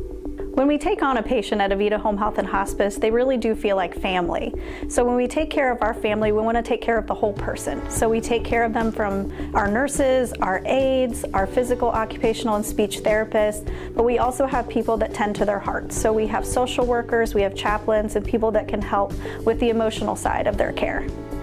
At Avita Home Health and Hospice, we have a dedicated team that takes care of you. Caring for the whole person is our promise to you. From social and emotional well-being to the way the patient relates to their loved ones, we treat your family like our family. Serving patients and their families wherever they call home, including assisted living facilities and nursing homes. Call 1-800-4NURSES to see if Avita can help administer your plan of custom care.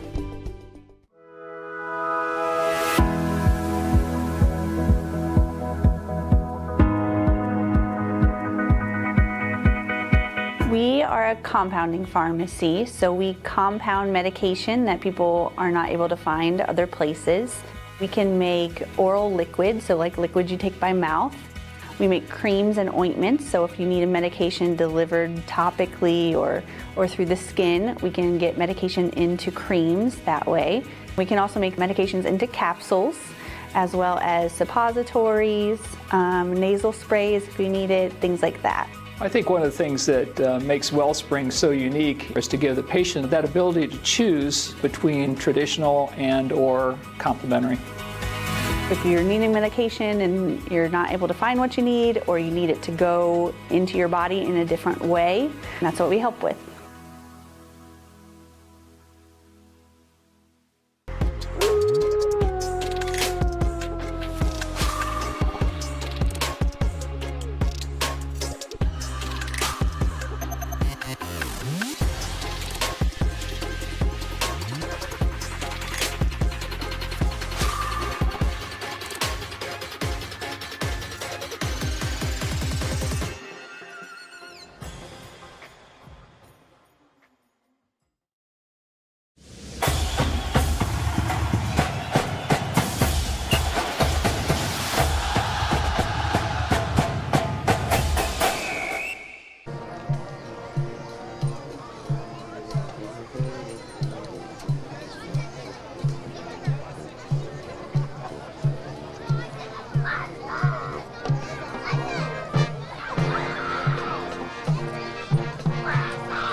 it's time to turn up the energy. One of the Jackson 5's most beloved and catchy tunes. It's as easy as 1, 2, 3. Get on your feet for ABC.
Marching band would like to wish all the student athletes at both schools the best of luck during their fall seasons. And go Tigers!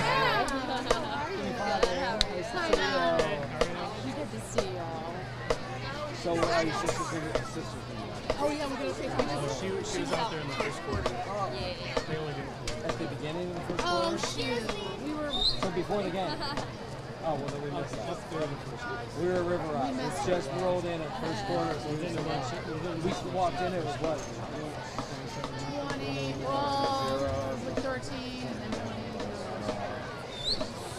Hey, they had a heck of a drive. And then the first quarter. That was good. We'll roll it back. Yeah. Brings back some memories. I was like, man, they need someone out there doing some defense. That's what they need. I knew him back when.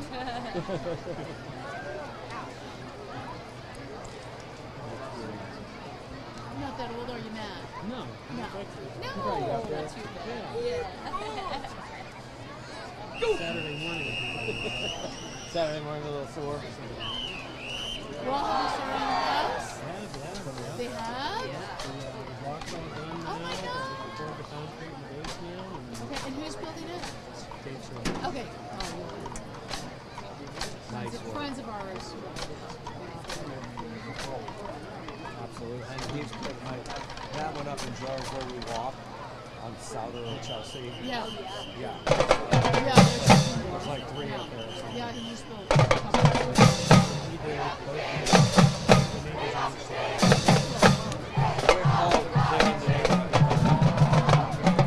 Ladies and gentlemen, please welcome to the field the pride of the Valley, the 2024 Clear Fork High School Marching Band. The band is led on the field by Captains Emily Montgomery, Raina Raber, Cabria Sims, and Callie New. Tonight's performance is sponsored by James Hill and Mitchell Brooks of Edward Jones Financial Advisors. Tonight the band takes you back to the recent past with mega hits from the 2010s. To get things started, here's our rendition of the Lady Gaga classic, Born This Way. John Scared is like, now where are you going? And he's like, no,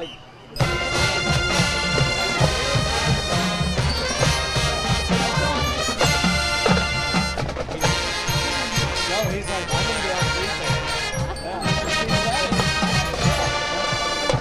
Something like that. I'm gonna be on. I'll be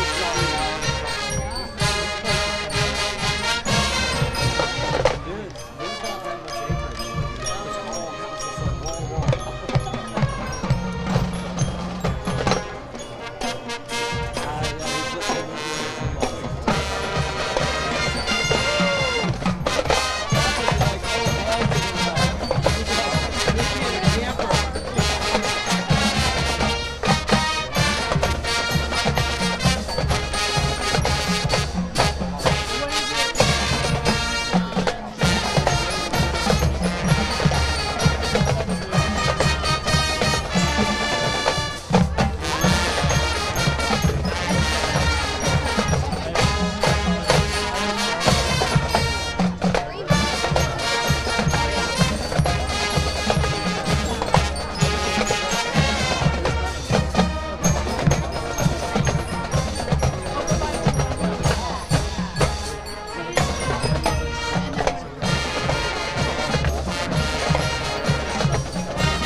Next, the band will feature our auxiliary, choreographed to the 2010's number 13 on the Billboard Hot 100. Here is Animal by the Neon Tees.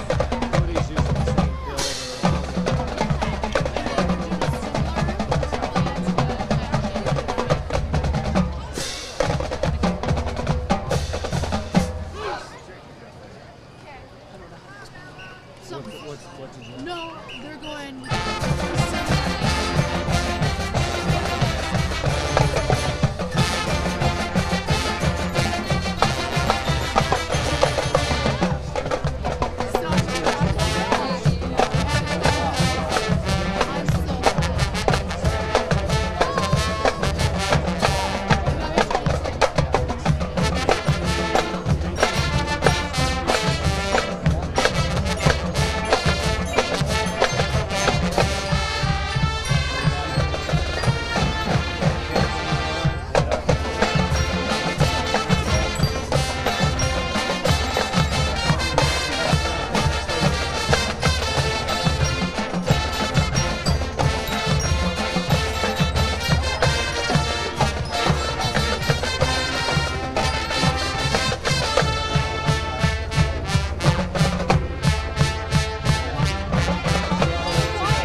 this evening, the band returns to 2011 with a fun and memorable hit by LMFAO, clocking in at number 1 on the Billboard Hot 100 and featuring our percussion section. Here is our rendition of Party Rock Anthem.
Avita Home Health and Hospice, our caring professionals are ready to serve you with personally tailored services designed to meet the unique needs of each individual. When we take on a patient at Avita Home Health and Hospice, they really do feel like family.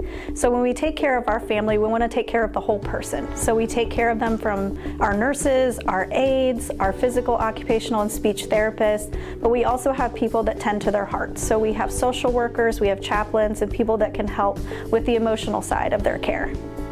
At Avita Home Health and Hospice, we have a dedicated team that takes care of you. Caring for the whole person is our promise to you. From social and emotional well-being to the way the patient relates to their loved ones, we treat your family like our family. Serving patients and their families wherever they call home, including assisted living facilities and nursing homes. Call 1-800-4NURSES to see if Avita can help administer your plan of custom care.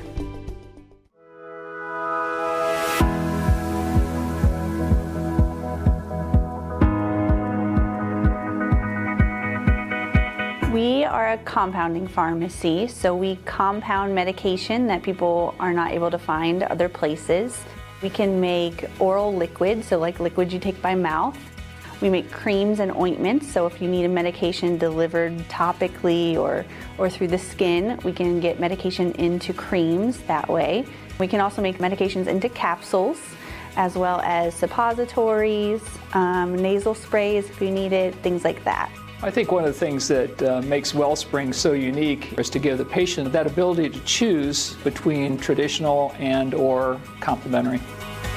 If you're needing medication and you're not able to find what you need, or you need it to go into your body in a different way, that's what we help with.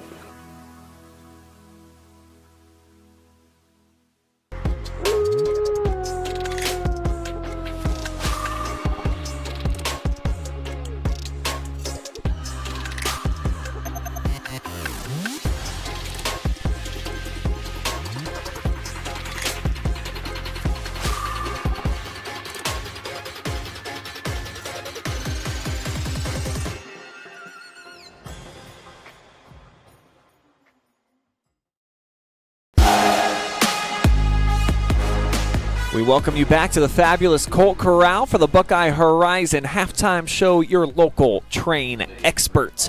27 points put on the board in the opening quarter by the Galion Tigers, matched by a long touchdown drive courtesy of a Mason Sansom 3-yard touchdown jaunt for the Colts, getting us to this point in the action.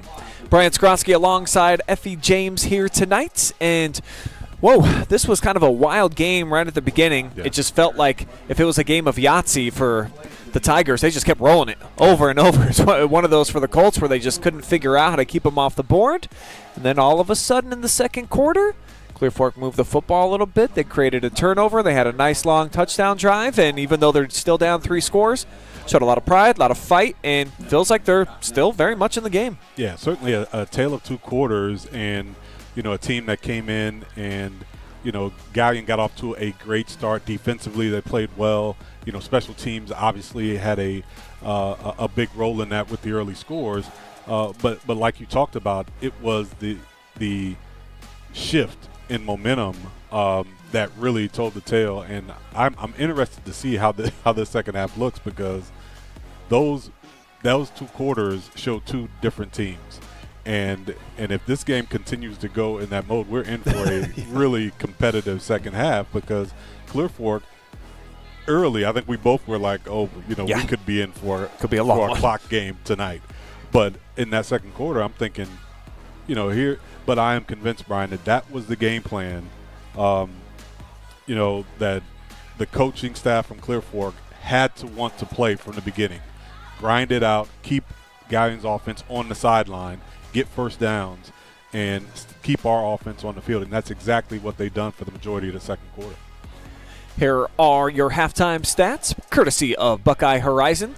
You see Clear Fork, more first downs, more rushing yards, a couple of big passes for the Galion Tigers, but more offense so far for the Colts, as Galion shot themselves in the foot with a few penalties. They had the block punt touchdown right away, and then the pick 6. So within the first 6 minutes of the game, 14-0. Offense hasn't even taken a snap. When they finally do, they're only 7 yards away. Braxton Prosser gets in there, and you're like, my goodness, it's only been 8 minutes, 3 snaps for the offense. How are they leading by 3 scores? Right. And Braxton Prosser, who is, you can't criticize the Galion Tigers. They have played well as a team tonight. But I will say that last pass, was a little bit a poor decision by him.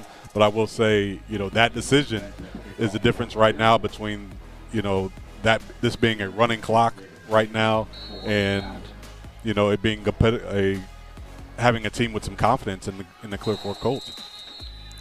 Another squib kick try here for Clear Fork. Dominic Capretta dives on top of it. So we'll get to see the Tigers offense starting off this second half. Great field position twice for the Tigers that they capitalized on for a pair of touchdowns. Then seemingly we're just carving up the Clear Fork defense. But to Effie's point, poor decision by Prosser, rolled out, quadruple team, tossed it up anyway, wanted to give his athlete an opportunity in the end zone, went down as their only turnover. But they have been able to move the football prior to that. Colts, though, with some momentum, got a pair of stops. Called some timeouts at the end of that second quarter. And here they go, little stunt. And the pressure forces a bad pass a little too far out in front of Chambers, and it'll be 2nd and 10.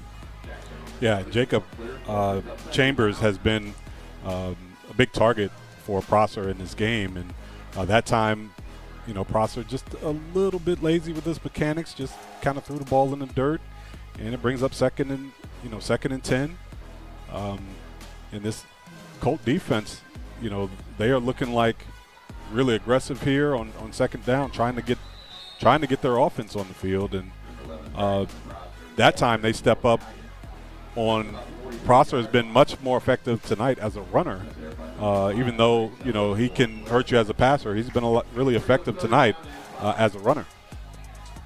Went racing through the hole that time. And off the spurt, it's a pickup of 5. That's what the Tigers need to get the chain gang on the move here. 3rd down. And the Colts defense trying to get off the field for a 3rd consecutive time. But a quick swing out and a wide open Stuckman gets right around 5 yards. I think they will move the sticks, so it'll be a Mechanics Bank 1st down for Galion. Well, that is even though it moves the chains, that's a really nice tackle. Jay Jackson comes up, great form tackle there right at the sticks. But it is enough to move the chain for the Tigers.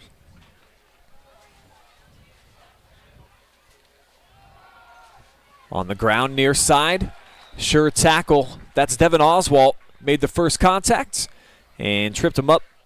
No gain on the play.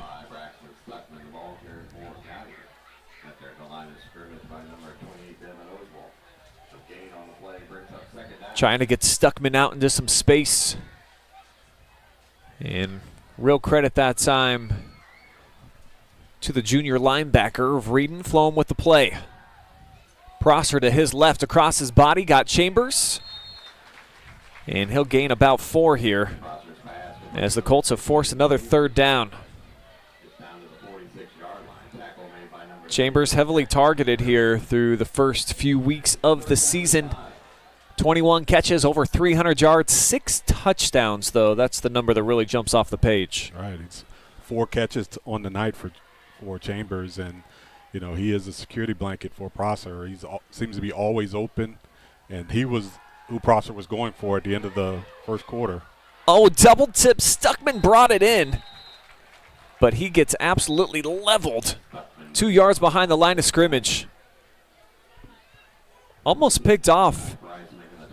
Great job getting the hands up by the defensive front. Wow, very fortunate that time for the Tigers. Clear Fork Colts defensive front able to get their hands up, get their hands on that pass, and a big defensive stop, and the Colts are getting a chance to get off the field here in this first drive of the second half. They have Alakai Price back along with Jay Jackson. Jay comes up, makes the fair catch right around the 20-yard line.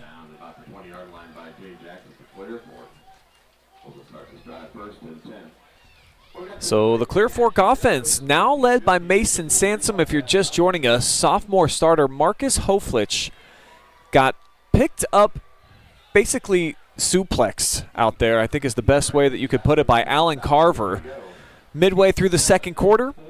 Fortunately for Clear Fork, Sansom, who was their starting quarterback all of last year as a junior, got a ton of experience. He filled in, helped cap off a nice touchdown drive, getting in for his fourth score of the season.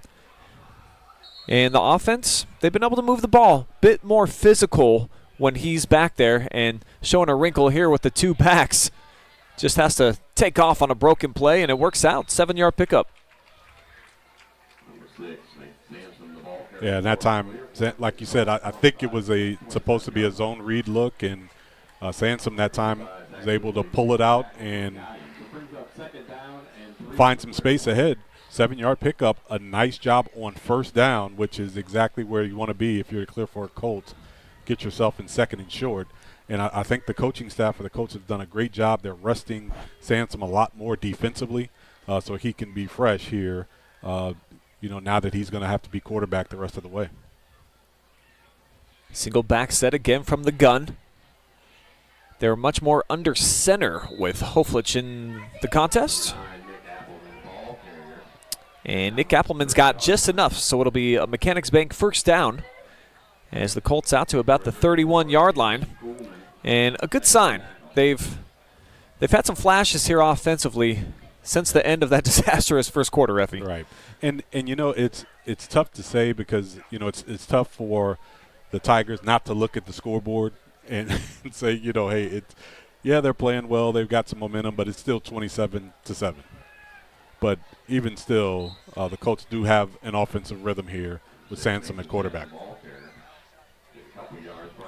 This is Sansom again.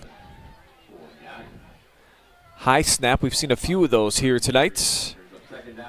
And cut down around the calf area, Sam Evans. Set a few tackles so far here for the Tigers. Sets up a 2nd and long. Schmidt, the back to the left. He'll get the handoff and the cutback. Appleman opening things up. He'll get 7 of the 8 yards needed.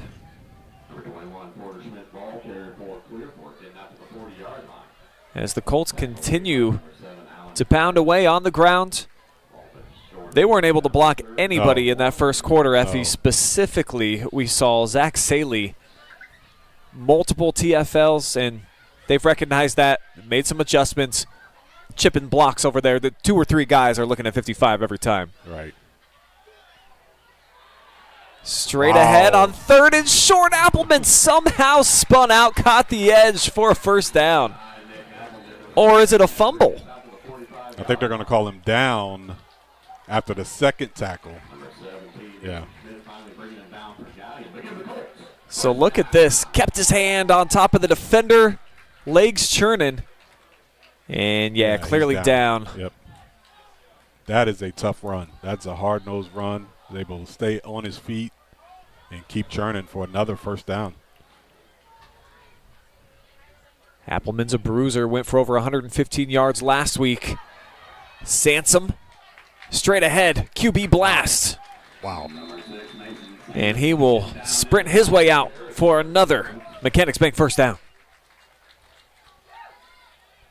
Well, I tell you what, Brian, the addition of, Sansom at quarterback and just the variety of offenses being able to, with the read of the quarterback keeping the ball, just enough of bootleg action, running to the perimeter, I think really has got this guy in defense off balance. And now your offensive line is really coming off the football, and that's the difference. Whatever they're doing in the backfield really doesn't a whole lot matter. It's the offensive line really is getting great push now that they weren't getting early in the game. Not so much this time. Appleman dropped for maybe a half-yard pickup. You see all 3 linebackers converging, getting in there, but it's Saley coming off of a block to make the first contact yet again. Dude has been a one-man wrecking crew across the defensive front tonight for the Tigers.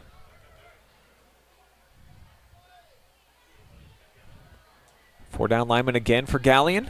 Sansom going to go to the sky, underthrown, and it's intercepted over the shoulder crab. Jacob Chambers. Wow. This was pretty sweet. Came out of Sansom's hand funny. Then Chambers, like a true wideout, finds it in the air and pulls it in for a huge takeaway. Now, a lot of people are going to question that call of the pass, and I got to tell you, Brian, I like the call. I do. You know, you're pounding away on the ground. You're pounding away. The defense has to adjust, and the receiver was open, and Sansom just hung it just a bit too high. Just wasn't his best throw. But I like the call. But, boy. But it ends in a turnover. Tigers looking to strike quickly. They'll get Prosser on the roll. He puts it up. Plenty of contact. That was Jackson on the defense. Boy, I thought he was reaching for his flag here. The entire visitor sideline all asking for a hanky to hit the fields. Let's take a second look. Well, we're going to get a hold here. That was a blatant hold on the Tigers tackling. Ooh.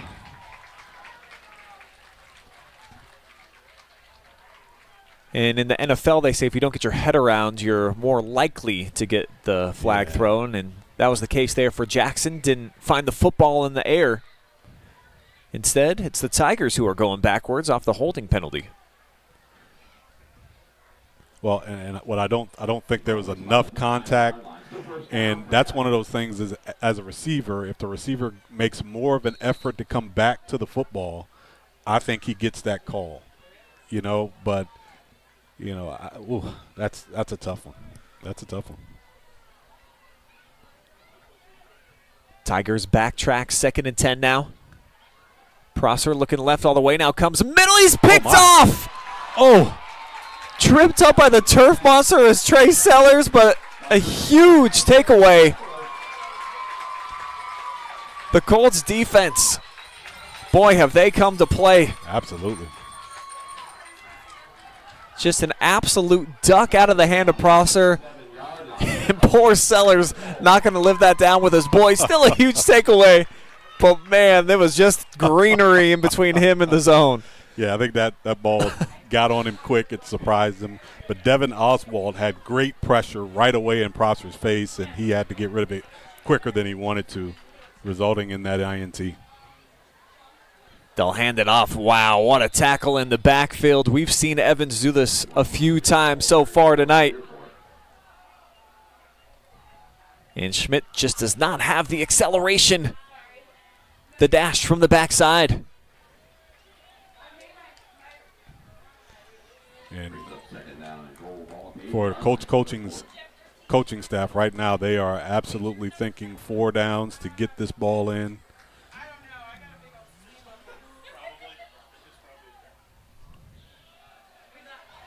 Up the middle. Into the end zone goes Mason Sansom. It is a 2-score game. Wow.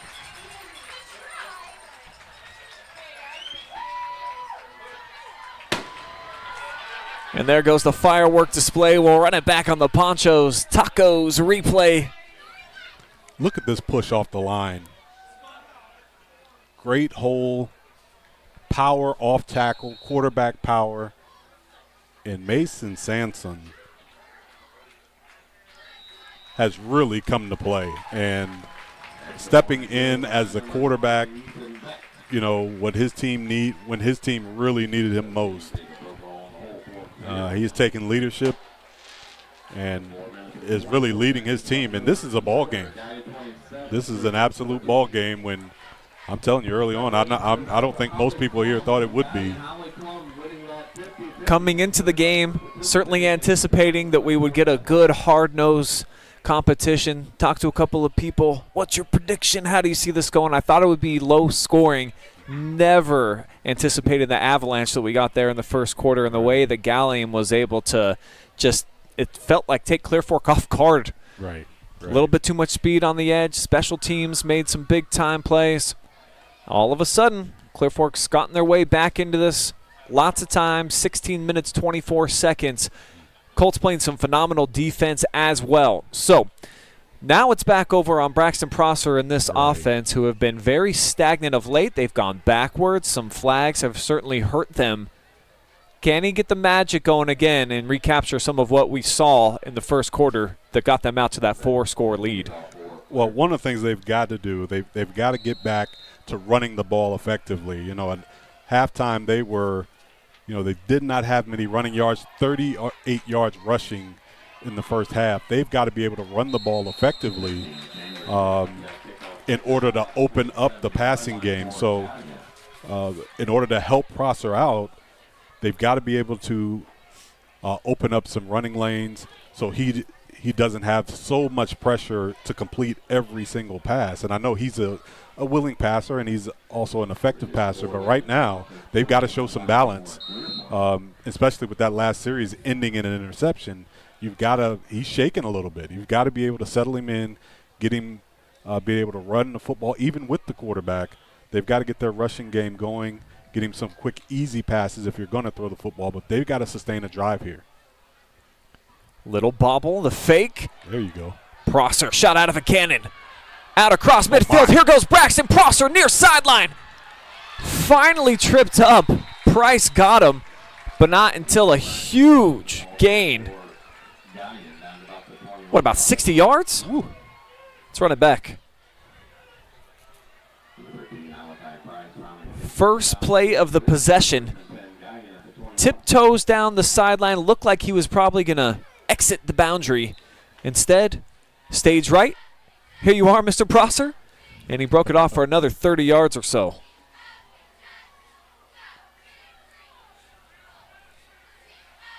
Answering the call so far is the Tigers offense. I got that for 63 yards, I think. 63. A little bit less right here as Kuhlman tries to catch a wave to the outside. Instead, found a whole lot of green jerseys waiting on him. Multiple Colts there in on the contact. First was Sellers, who had the pick, and then Jackson there to clean it up. Well, that's the big play that the Tigers needed. They just needed a positive play, get back in the red zone with a threat to score. Oh. High snap. Prosser somehow made the catch, but then sandwiched in the backfield. Nate Wine in there along with Sansom off the edge. Wow. Just boom, boom. The bad snaps are just, they really are just drive killers. That's a huge loss. Brings up third and long after such a big play. Prosser gets it into the hands of Chambers. Always a good idea. He'll get grabbed down by the ankles. Jackson with the tackle. Perhaps 4-down territory, though, for the Galion offense. Ball marked right around the 19-yard line. They need the 11 to get the chain gang back on the move. Well, this is one of those plays where, again, like early in the first quarter, where they got Prosser to the outside, give him an opportunity to run or throw, to use his athletic ability, but also be able to hold those DBs, give him an opportunity to score, throw it in for the score, or to get the first down. And here he is again. Great read. 4th and 8, and it goes the full 19 yards, all Prosser. Back into the end zone. Wow. You talk about shot out of a cannon. He read that thing quick, and once he makes this read, there is no question. Boom. The only thing slowed him down really was the referee. The referee is in the way. And I think Prosser came into that drive. I think he understood the importance of that drive. He took it personally. Like, no, we are going to score this drive. And you could tell he took it on his shoulders that we're going to get something done this drive. And he absolutely did.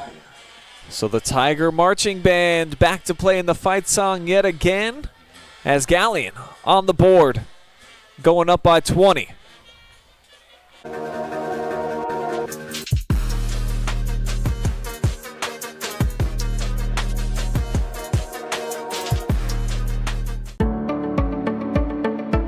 We carry supplements that are from companies that do a lot of testing. So they will test their raw ingredients. They'll test them afterwards as well. And they're testing for both purity, and then they're also testing for potency. So things like arthritis, inflammatory bowel disease. We have a lot of supplements and also prescriptions we can recommend, and lifestyle type things that can help with that as well.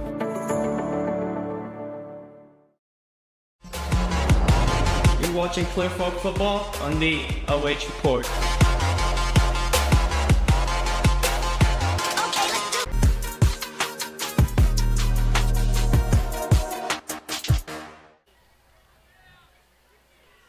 Fresh off of a answer and a touchdown drive by Galion, it's Clear Fork's turn. But the ball is loose. The Tigers have knocked it out, and they've got the football. Lackland Butcher diving on top of it, snatching it right back for a Tiger possession. And huge momentum now in favor of the road team. Boy, just didn't secure the football. And comes loose, and, you know, that time I thought for sure somebody was going to try to scoop and score that thing, but they fall on the ball just outside the 20-yard line, and Prosser, who I thought last drive took it personal. The senior quarterback took it personal, like, we're going to score this drive. I think he wants to close the door here, and he's going to bring his offense out and try to start putting some nails in the coffin here for the Colts. But that is a huge turnover, again, on special teams for the Colts. And, you know, it's one thing offensively and defensively to struggle, but special teams mistakes are always costly. Perhaps the biggest storyline in the narrative tonight, the change of hands with the football. Prosser airs one out, back corner of the end zone, the fade. What a throw. One play touchdown drive for the Tigers. Aiden Schmidt, the junior, made the adjustment. My goodness. Second touchdown grab of the season for Schmidt. And the party going on right now over on the visitor sideline. What do you do? This is an outstanding throw. I'm telling you right now. He put it in a perfect spot. His guy saw it, was able to back off, turn his shoulders, put it right. It's a back shoulder throw with air. Do we have a penalty here? Yeah, it looks like they took the points off the board. Oh, We're boy. partying, Effie. All right, I see. Nobody else was really invited, I guess. Oh, boy. What was the call? I missed it. 5-yard penalty. All right. 5-yard penalty. Okay. Forget looked good. a lot of the last minute what you just heard from us. Still a great throw. Absolutely. Unbelievable coverage on the play by Nash Evans. It was. Just a better throw and catch. So just one touchdown catch so far on the year for Aiden Schmidt. Unbelievable effort, though.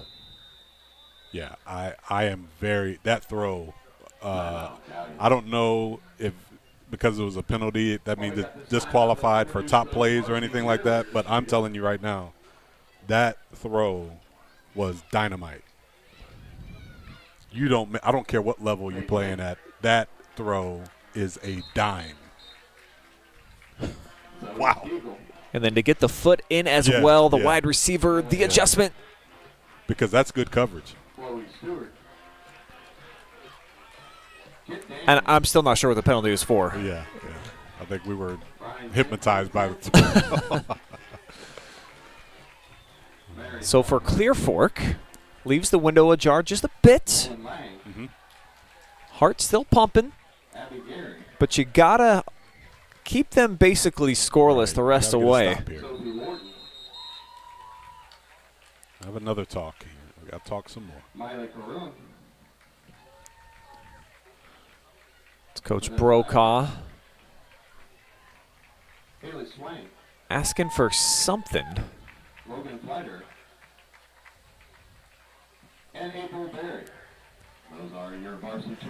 Maybe the time on the clock. I assume these referees know each other well. They're probably not exchanging digits out there. You just do that digitally right through the phone now. That's not what's happening. Right. But they wrote something down, Effie.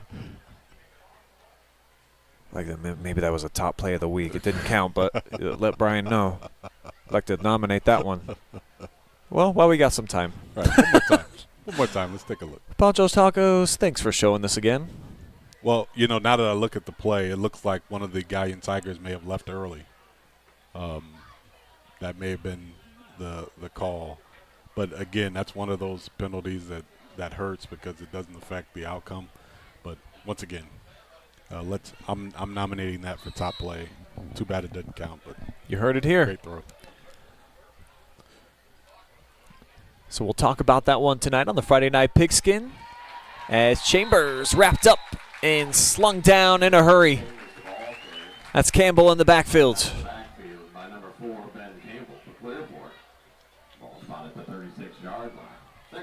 Wow, that is a big-time loss. Great read on the play.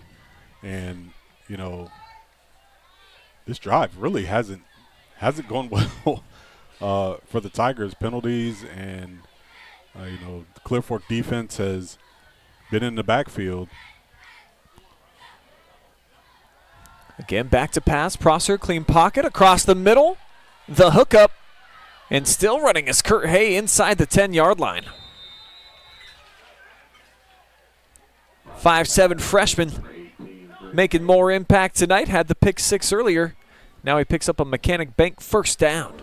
Another flag on the play. Oh. This one may favor the Tigers. So they drug down Mr. Hay by his face mask. Tack on a few extra as they'll trot it down to the 5-yard line. That's all that's in between Braxton Prosser, this offense, and adding more points on the board. And getting it close to running clock territory if they do score here after it felt like things were really starting to tighten up. Right.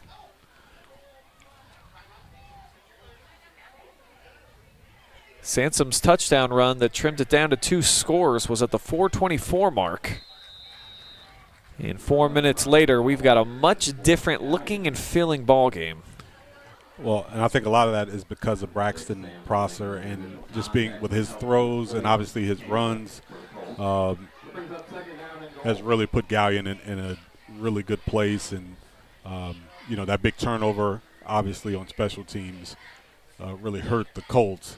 But Braxton Prosser, that last throw over the middle after that big loss has now got them on the doorstep of putting some more points on the board here. So Prosser has really, these last couple drives, has really put together some quality throws and great runs to put his team in great position here. He'll have the football 5 yards away from Pater. When we see you again, it'll be money time.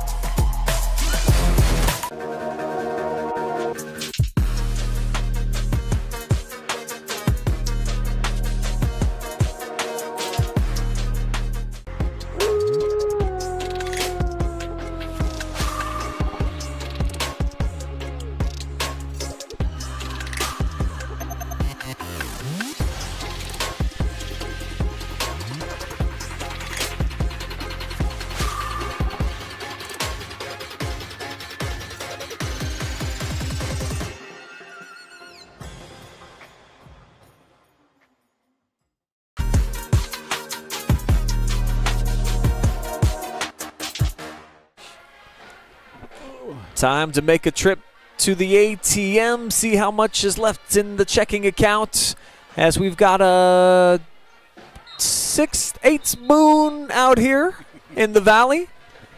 Big weekend, too, in Bellville. They've got the World's Fair in town, and everybody in town, of course, would love to celebrate tonight with the football team after a big victory. But Braxton Prosser and company, they've got some other ideas. I'm Brian Skowronski. Effie James is with me.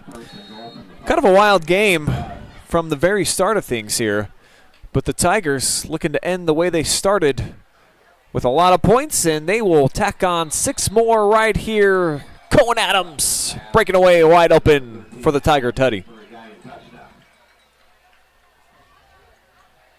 And again, this was fairly simple, nice little play action. And Prosser has been really sharp. He came out the last couple drives and said, you know what, we've been playing our play's been kind of lack, and his in particular, and he's been really sharp, nice throws. He's been making great reads, ran hard the last few drives, and he has really proven, why he's one of the best quarterbacks in this league. PAT is pure from the right foot of Alan Carver, 41-14 now the count. And Braxton Prosser. We were talking early in the game, Zach Saley was in the conversation for MVP through one quarter. I think that would have been the choice. Right. Since then, though, Prosser, a couple of touchdown drives at the end of the third quarter, and then here to start the fourth. 5 total touchdowns. 2 on the ground and 3 through the air. It's been pretty good. Yeah. He has certainly played well. Just 4. I'm sorry. I'm trying to give him too much credit. Right, too much. The one was taken back. Yeah, I wrote down that one a little preemptively. Right. Cross that out. Right. Jump into the comments section again real quick. See how you guys are doing out there. Let's see. Nick Kimball, let's go. I think he liked the dot. That's what he's referring to, that beautiful pass. That didn't count. Yeah. Nate Kinney says, what a dog, what a snag. They liked it all. Again, didn't count. Laura Bergen cheering on the Tigers all the way from Phoenix, Arizona. Jerry and Lori, great to have you with us. That's where my wife is tonight, out in Oh, Phoenix. really? Absolutely. Sure, soaking up some sunshine. Soaking up some sun. Soaking up some contact right here. How about Kuhlman delivering the blow? And the Tigers on special teams, they have won the night. Been great on the kickoff coverage. Block punt to get the party started.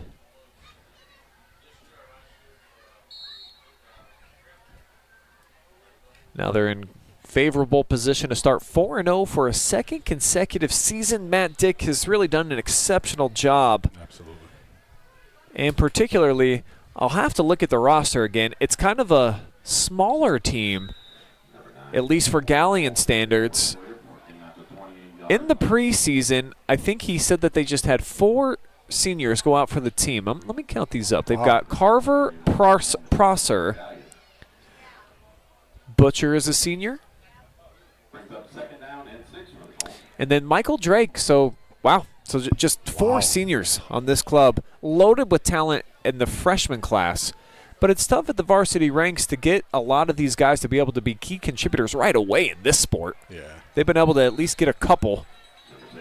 Well, the key is just keeping those young men interested, keeping them involved, even if it's special teams and at the junior varsity level, just keeping them playing and keeping them learning, because that's how you get a winning tradition. Good young players that don't have to play right away, and I know it's all the rage to want to play right away, but as coaches, you don't always want to play your young guys if you don't have to.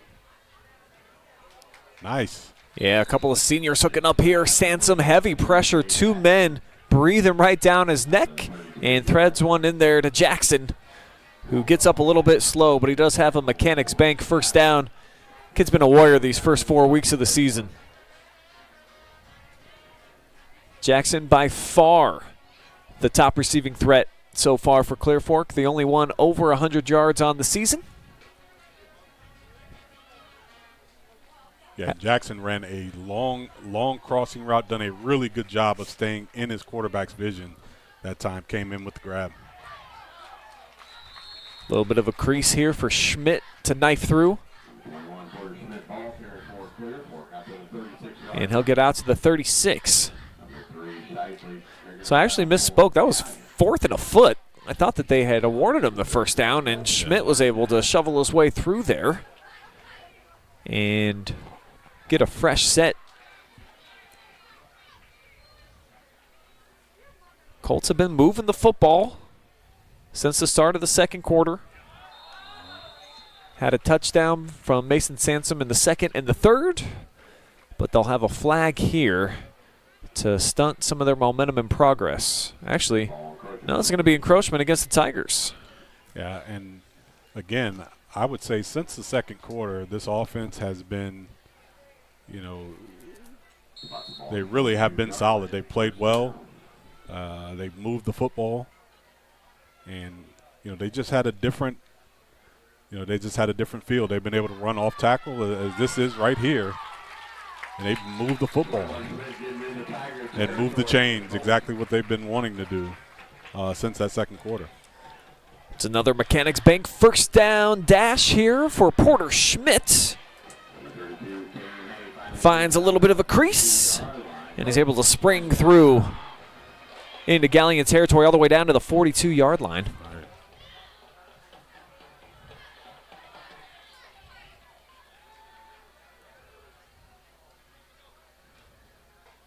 And they'll work it with Schmidt again. And another nice driving lane to work his way for 6 more.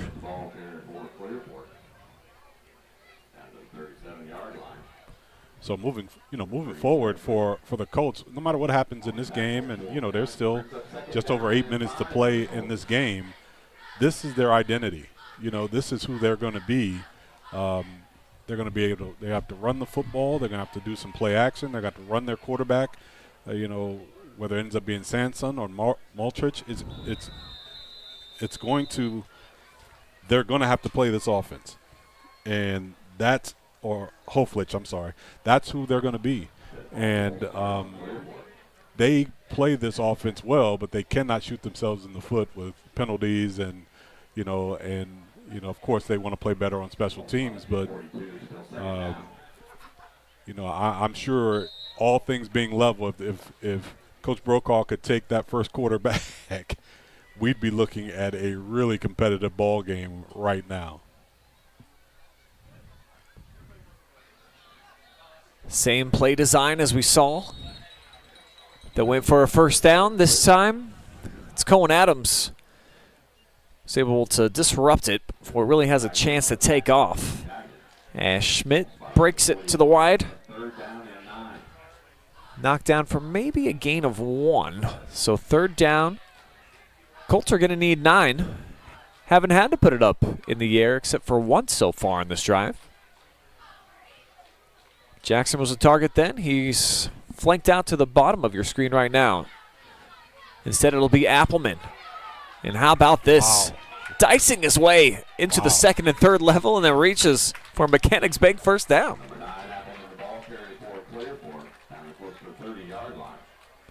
And Appleman really has been the workhorse tonight. He's up to 17 carries tonight in an offense that has seen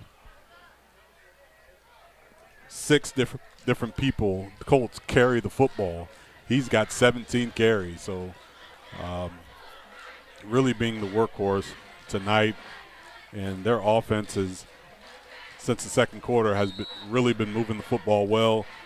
15 first downs on the night. Nice. You know, just all the stats you want to see if you're Coach Brokaw.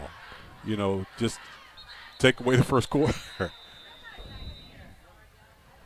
Timeout taken by the Tigers. Alan Carver got up, really favoring his left hand, I think. So he's getting some attention over on the sideline as Coach Matt Dick slowing things down. Yeah. So we'll take a look over on the YouTube side. 182 of you all hanging out together. And in the chat section, we say the Deadly Kid says Galion's whooping these Colts. Go Tigers. Galion legit this year, bruh. Good for them. Lee Flowers cheering on the Colts, and his nephew Mason Sansom, who's done an excellent job since taking over for the injured Marcus Hoflich. And then Lori Bean, a few different comments coming in there. Quick glance over on Facebook. Rick Roston cheering for a big fourth quarter. So far, it's been Braxton Prosser with a touchdown toss, 10 seconds in, and now the Colts chewing up a lot of time, but moving the football, chewing up some yards as well. This here's Mason. Back against the strength of the defense. And they'll get another set of downs here. First down run for Mason Sansom.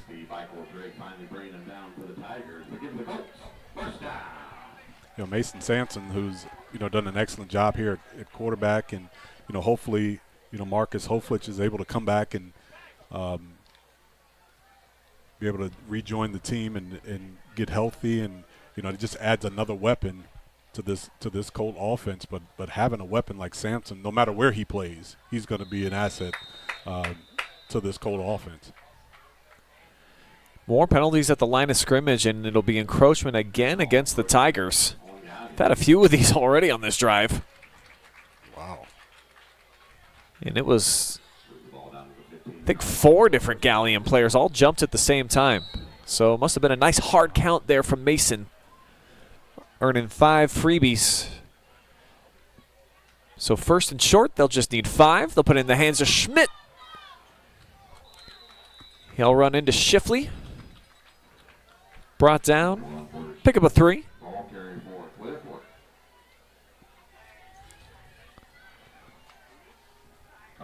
Tigers coming off of a quality campaign last season. 8 victories. Got a win in week 11. 4-3 in a really tough MOAC.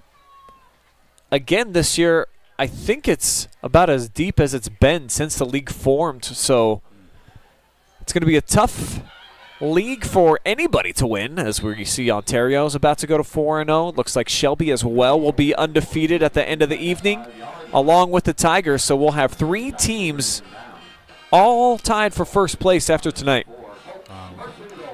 Well, 4 really, but 3 undefeateds. Right, and again, that just speaks to the level of play in this area.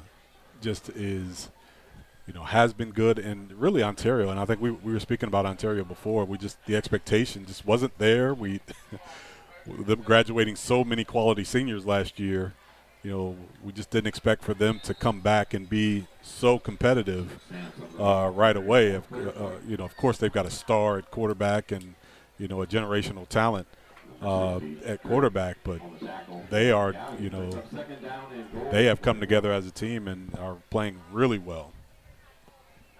Well, as Bob Penn-Miller has shown, and Braxton Prosser, even though he's got talent littered all around the outskirts of this offense, if you got a quarterback, right, you got something to work with, Effie. That's all you need. Absolutely. 4 total touchdowns for Braxton tonight. He's got 13 now on the season, running and passing. And I think that there were a lot of question marks for this Galion team, too. Just the 4 seniors, a couple of them don't actually get a ton of minutes as well. And, you graduate Gabe Ivey, who second leading rusher in the league last year behind Dane Nauman. A couple of other wide receivers. And you found some freshmen to step in, fill those roles. Hayes done an excellent job. Chambers, now in his junior year, he's been a standout. Probably will be the top guy in the MOAC in all the receiving stats this season, after it was Isaiah Ramsey for Shelby last year that was at the top of the heap. So it's just going to be a really fun league, I think. And we'll find out a lot about Galion next week. They got Shelby. Clear Fork, they're at Ontario. So maybe we'll find out a bit about both these teams. Oh, boy. that should be a good one.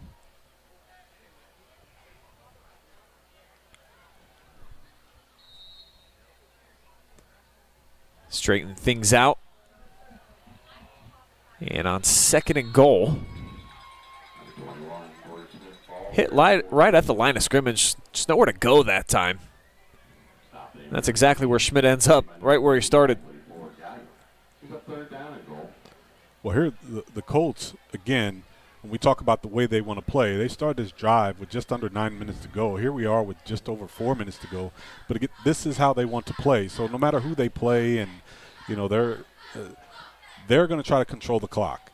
And if they can do that and then end with points on the end, they're going to be in every ball game. They just have to take away the mistakes and not turn the ball over, play this style of football. They're going to be in every game.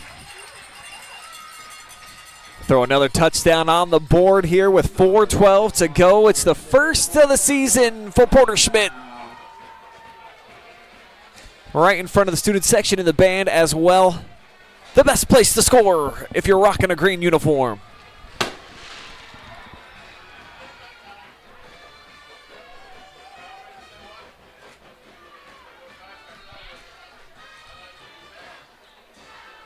Yeah, ever since you said that 6/8 moon, I've been looking at that thing. And like, are you trying to calculate exactly how much of the moon we're seeing now?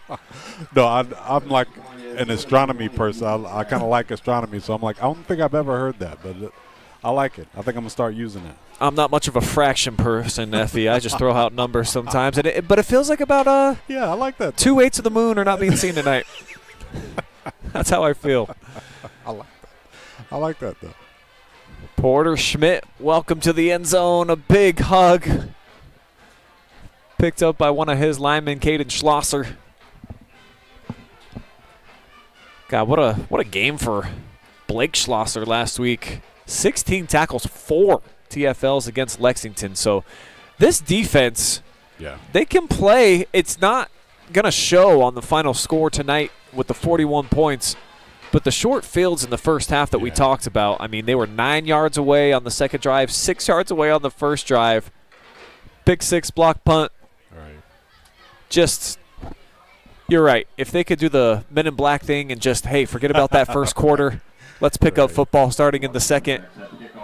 Tie ball game. Right. I think the stats going to be skewed for both sides because, the offense didn't get on the field much at all early for the Tigers, so their stats are going to be skewed. They only had 38 first half rushing yards, under 50 passing yards. But it was just that type of game, and that's why all 3 facets of the game you have to play. And that's right. You have to be sound at all 3 facets because they all can win or lose your ball games. But it certainly just feels like it is more impactful anytime there's points that are scored in that third phase, whether it's on, like we saw with the block punt touchdown, even field goals sometimes, especially at the high school level. Yeah. You get some points from your special team, you're feeling pretty good about it. Absolutely. So we'll have a new quarterback here in the mix. This is Kane Hay. Freshman hands off, straight ahead. So the Tigers starters have done enough here on the road at the Colt Corral. Big night, of course. We talked about the fact that the Bellville Street Fair is going on. And anytime there's a little bit of that hoopla, it's almost like a homecoming here for Clear Fork. Like they get a second homecoming night. A little bit of pressure for the boys, but also when the good times are going good, as you look on the hillside, I mean, there's blankets everywhere. Tons of people out here. One of the best small school environments, not just in North Central Ohio, but anywhere in the Buckeye State. Big fan of coming over to this place. Just unfortunately, they're going to have to get some hugs and high fives out at the street fair as a 1-3 ball club.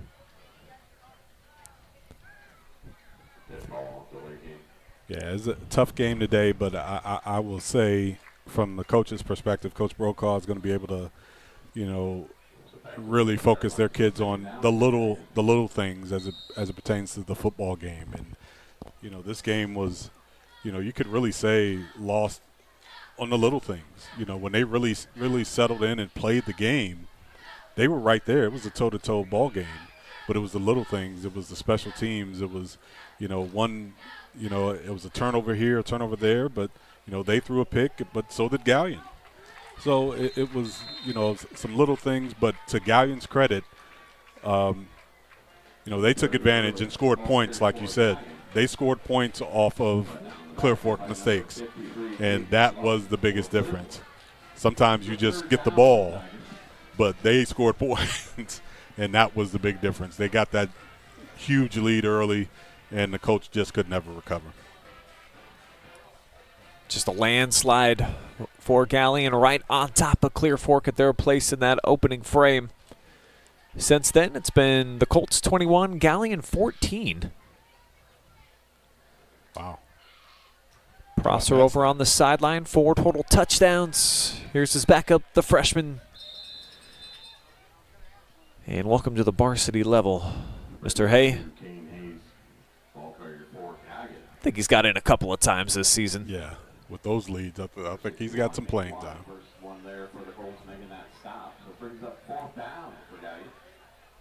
Well, aside from Prosser, the only other player to attempt to pass this year is Aiden Schmidt. Actually 4 for 5, 57 yards and a touchdown. Pretty good. Final 2 minutes. Friday the 13th always brings with it a little bit of a special energy. And strangely, Effie, I don't think I've ever seen this. We've had a spider spinning a web. I might have to take a picture of this, and I'll put it on my Twitter and let you guys see. It's a good size web. Doing work. And all you can see behind it is that 6/8 moon. So 6/8 it's on Friday the 13th. Oh, buddy, this has been spooky season. Right. Arriving early. Outside of the normal wildlife we normally get up here. Sure. That's normal. We normally get insect wildlife up here, but that spider and it's. He's a craftsman, though. Oh yeah. Actually, now that I look at the bottom of the web, it's a little shoddy. He's got a few holes. Might want to fill in some gaps. As Jackson on the fly, trying to pick it up, and lucky to dive on top of it. As the Colts will take over, 90 seconds remaining. And it appears to be the first team offense. Yes, sir. Not throwing in the towel just yet, and why not? You've gotten this far. It'll be interesting to see if they elect to go into a 2-minute drill style of offense, spread things out and throw it. What are you going to get from Mason Sansom? Well, I have always thought in this type of situation, you just utilize it as full go practice time, an opportunity to be who you are. I don't expect to see them air it out a whole lot. I expect to see them be who they are. Just pound the football, and there you go. Nick Appleman squirts through for a pickup of 5. So staying true to what the Colts offense has been so far through the first 4 weeks of the season, and definitely has not been pretty at times. Right.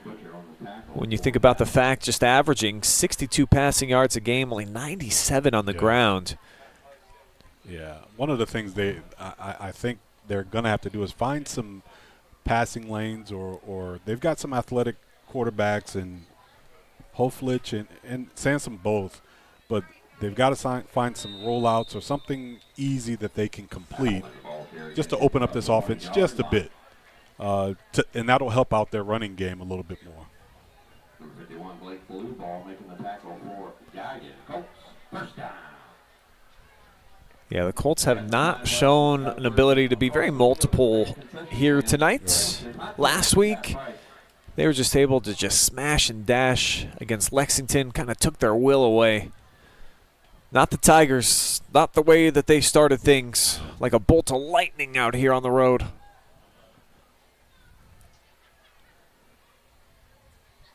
Likely the final snap hero of the night. Appleman weaving and chunked down at about the 32-yard line. So he's got another first down, actually.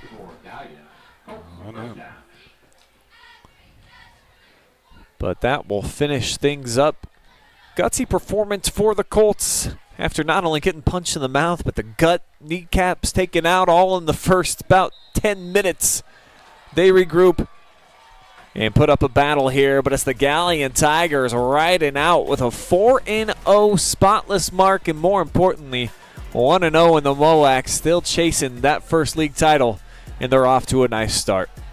We'll take a break. We'll be back. We will hear from your Baker's Pizza most valuable player of the game. Drop me a couple of comments. Let me know. Zach Staley was awesome in the game. Definitely like to talk to him. Prosser, we've had on OH Report a bunch over these last few seasons. But maybe that's got to be the dude. You tell me. We'll have him lined up. Conversation coming on the other side.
Look at all the action from Friday night football right here in North Central Ohio with great analysis, highlights, coach interviews, and so much more every single Friday night right here on the OH Report.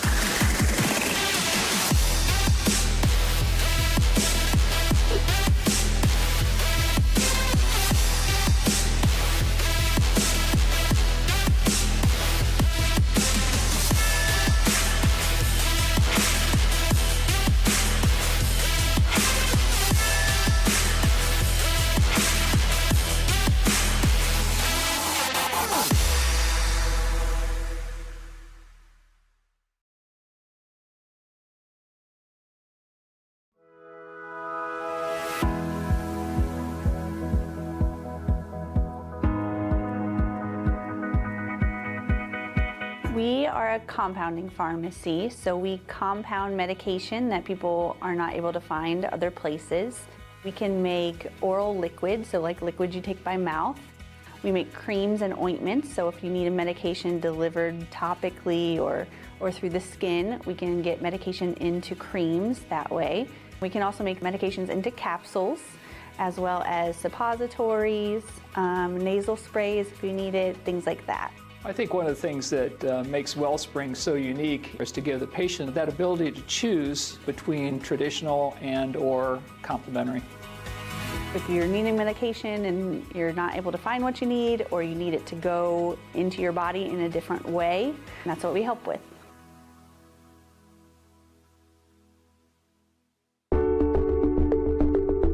At Avita Home Health and Hospice, our caring professionals are ready to serve you with personally tailored services designed to meet the unique needs of each individual. When we take on a patient at Avita Home Health and Hospice, they really do feel like family. So when we take care of our family, we want to take care of the whole person. So we take care of them from our nurses, our aides, our physical, occupational, and speech therapists, but we also have people that tend to their hearts. So we have social workers, we have chaplains, and people that can help with the emotional side of their care. At Avita Home Health and Hospice, we have a dedicated team that takes care of you. Caring for the whole person is our promise to you. From social and emotional well-being to the way the patient relates to their loved ones, we treat your family like our family. Serving patients and their families wherever they call home, including assisted living facilities and nursing homes. Call 1-800-4NURSES to see if Avita can help administer your plan of custom care.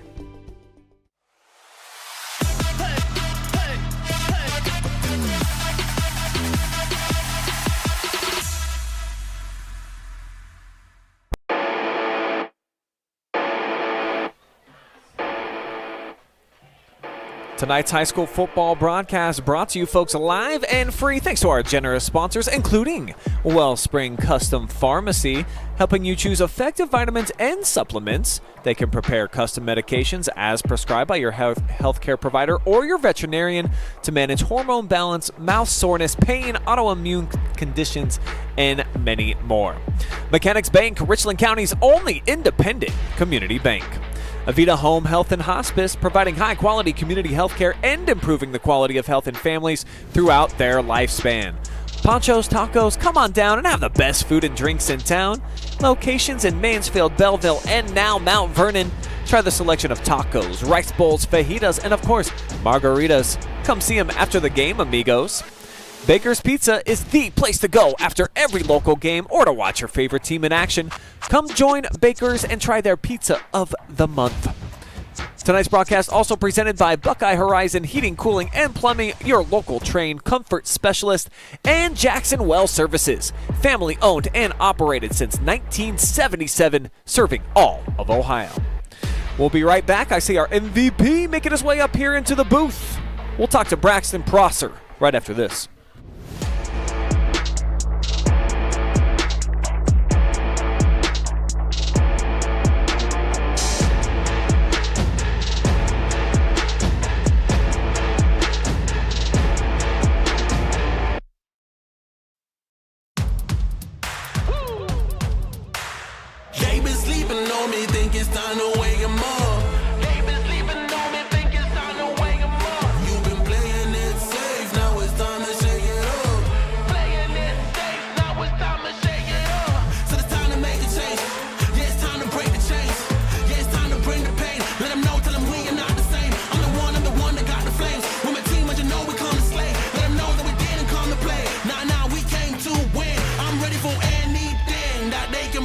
Bring it on, let me do my thing. I'm a giant.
We return now with your most valuable player of the game, Braxton Prosser, a stat stuffer. Tonight, you see over 230 total yards, 4 total touchdowns, but most importantly, the win. So let's start there. 4-0 start to the season, second straight year for you as a starting quarterback to do that. How meaningful is this to you and this team to come out here and get it done again for a second straight year? It's awesome because we were coming in here, the underdogs, no one believed in us, and it just feels great to come out and prove everyone wrong so far. We have a great Shelby team that we're playing next week, and in my opinion, that was probably not the best 41-21 win that we could have had, but we stepped up in the second half and made it happen. Talk about the hornet's nest that you put around Clear Fork in the first quarter. Block punt, touchdown, pick six, touchdown, and then your offense gets the ball. You're 6 yards away and 8 yards away when you're starting. Was it wild for you as a quarterback to be like, dude, we're up 4 scores. I've only touched the ball 3 times. It was way different. I've never been in a situation like that. That pick six was awesome because it was a freshman, and yeah. I've been rooting for that kid since he was in 7th grade. He's got a twin. Both of them boys are really hardworking kids and deserve every ounce of I don't know. Good fortune that they've had. Yep. Everything that they get, they deserve. Something kind of struck me that you said there with your first answer about no one believed in us. How much has that been a talking point amongst you, the small senior class, and really kind of pushing to make sure that you guys are getting the most out of each other and overcoming, if you will, what a lot of folks thought might be a Galion team that was some underdogs? I think it motivates us a lot. It helps us stay locked in. It's part of our pregame speech every single game. We just want to make sure that we keep pushing and don't let those doubters be right at any point.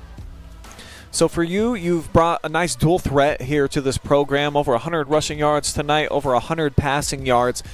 3-year starter for this program. In what ways do you feel like you're a much better overall athlete and quarterback here in year 3 than you were maybe as a sophomore?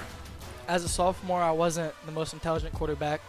My athletic ability usually took over, and I didn't throw the ball very well my sophomore year. This year I'm throwing the ball a lot better. I have to get smarter throwing the ball, not throwing into triple coverage. I'm just trying to give my guys a chance to make a highlight play sometimes, especially when we're up 27-7, whatever the score was. I want them to make a play, but I understand that's a smart thing to do. In talking to Coach Dick during the preseason, he felt like this team loaded with a lot of talent. You had some kids on the perimeter. Jacob Chambers obviously jumps off the page, but some freshmen even getting in there and getting some work done. Tell me about this full complement of weapons and how much fun it is to try to work it around and get a bunch of different dudes involved. I think it's hard for the other teams to even know what's coming at them at some points in the game, because last week I threw to my cousin Landon. I think I went 11 for 12 with him for 95 yards. Yeah. And I came into this game and I was like, they're not going to know what to do because I spread the ball around to everyone so much. I think last week I threw a touchdown to every single one of my receivers. Pretty cool. Yep. Yeah, I think 13 total touchdowns for you so far in the year, so looking forward to seeing how things go with Shelby and then moving forward in this MOAC. There's a lot of teams right at the top, 3 of them right now at 4-0, so this is going to be a fun race. Is this something that you guys have talked about since this is the first week of MOAC action, just how many good teams and how deep this league is? Absolutely. This league has been good since my freshman year, that every single team was good. There on out, every single team's been good. We know that when we come into MOAC play, we have to turn it on a different mode and be a better ball team than we could ever imagine. Well, it's been fun to watch this 4-0 start so far, so continued success to you. Congratulations on being our Baker's Pizza Player of the Game. We got a T-shirt for you, also 10 free dollars to Baker's. Thank you. But most importantly, we'd like to leave you with some shout-outs here, Braxton. So if you want to look in the camera and thank as many people as you want, I'll wait. I want to shout out my whole line. They were struggling for a bit. I had to get them locked back in. They started picking it back up, and we started taking them 60 yards, 20 yards. Then we were better than we were doing in the first half. And then I want to shout out to Kurt. He's a freshman. I love getting the ball to him. It makes me happy getting the ball to him. And that's all I got.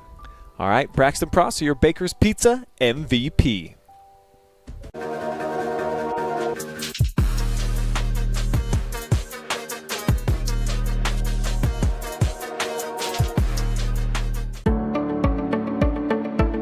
We carry supplements that are from companies that do a lot of testing. So they will test their raw ingredients. They'll test them afterwards as well. And they're testing for both purity, and then they're also testing for potency. So things like arthritis, inflammatory bowel disease. We have a lot of supplements and also prescriptions we can recommend, and lifestyle type things that can help with that as well.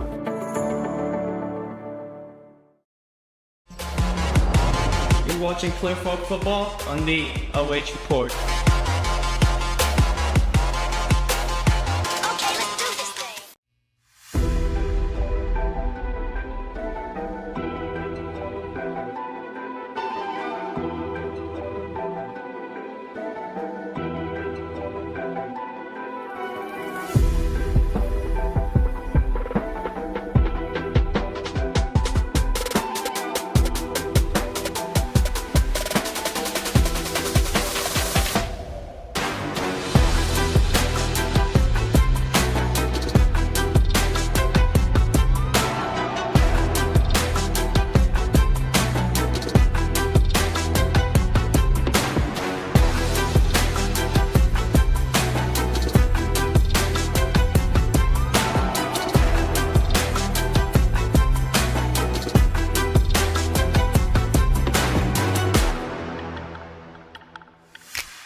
Back to the Colt Corral for your Buckeye Horizon post-game show. Final score showing right there on your screen. 41-21. Galion comes on the road, and they stay perfect at 4-0. I'm Brian Skowronski, the great Effie James with me here tonight. And, brother, just a wild game. I'll recap real quick. How about 27-0 at the end of the first quarter? And that with the Galion offense, I believe, running only 5 plays. Right. That's all they needed. Second quarter, Mason Sansom has to spell out an injured Marcus Hoflick under center. He scores a touchdown. He gets another one midway through the third quarter, and you're thinking, 27-14, we got a game, don't we? Right. Not so much. Braxton Prosser puts the city on his back like a 63-yard run, caps it off with a 19-yard touchdown run. He would then throw a score at the very beginning of the fourth quarter and kind of put a bow on it. So Tigers looked really, really good at times, and then at other times, Clear Fork had some flashes. It was just that Galions were a little bit bigger, flashier, and lasted a bit longer too. Yeah, I think the story of the game was obviously the beginning of the game and how Galion came out, really focused defensively. The big plays with the special teams and the turnovers, and Galion really taking advantage of those miscues by the Colts and turning those into points early and jumping all over the Colts early. That was but then the fact that Clear Fork was able to settle in and make this a competitive game, and then in the second half it was Braxton Prosser saying, you know what, no, I'm not going to let this happen. No. So, he really took over the game and said, no, we're going to take care of business here, because they were sloppy in the middle in the middle part of that game. Galion had got sloppy on defense and even offensively. They were sloppy, turnovers, penalties. They ended the game with, 9 penalties for 85 yards. They got sloppy, but Prosser took it upon himself to say, no, we're not going to play this sloppy. He cleaned them up, took it on, like you said, took the team on his shoulders, and they got busy and put some more points on the board and got out of here with a convincing win. Colts outgain them in total yardage. They've got 226 on the ground, so they did what they wanted to do offensively once they got the ball rolling and moving in the right direction after just a disastrous first quarter. So we talked about all the great things that Galion did. Clear Fork, equally as bad. Couldn't block anybody. An absolute game changer was Zach Staley. Had the block punt. He had back-to-back TFLs with a big old sack in there too. So they just put themselves in a little too deep of a hole to try to unbury themselves. But you talked about those penalty yardage, 85 of them. Bad pass for Prosser at one time in the red zone. So as much as you really want to praise him for leaving here with a 20-point victory, definitely some things to clean up for Coach Dick. No, when they get in, there's going to be plenty of film study for the Tigers on both sides, all three levels of the game. For as well as they played, offensively, defensively, and special teams, there are going to be plenty of things they can point out where they need to clean up. So, and as a coach, that's okay, because with a win, it's much easier and a better feeling when you can teach from a win than teaching from a loss. So, but overall, I thought the Tigers played, they played well. They came out and they enforced their will on the Colts here, playing on the road, and I was impressed overall with their team. So the Tigers next, they're going to have to battle 4-0 Shelby, a huge one, of course. The Colts, after back-to-back tastes of home cooking, will go on the road against another 4-0 team in Ontario. So the road gets a little bit scarier for both of these teams, but it is Friday the 13th. Effie, they've already seen scary.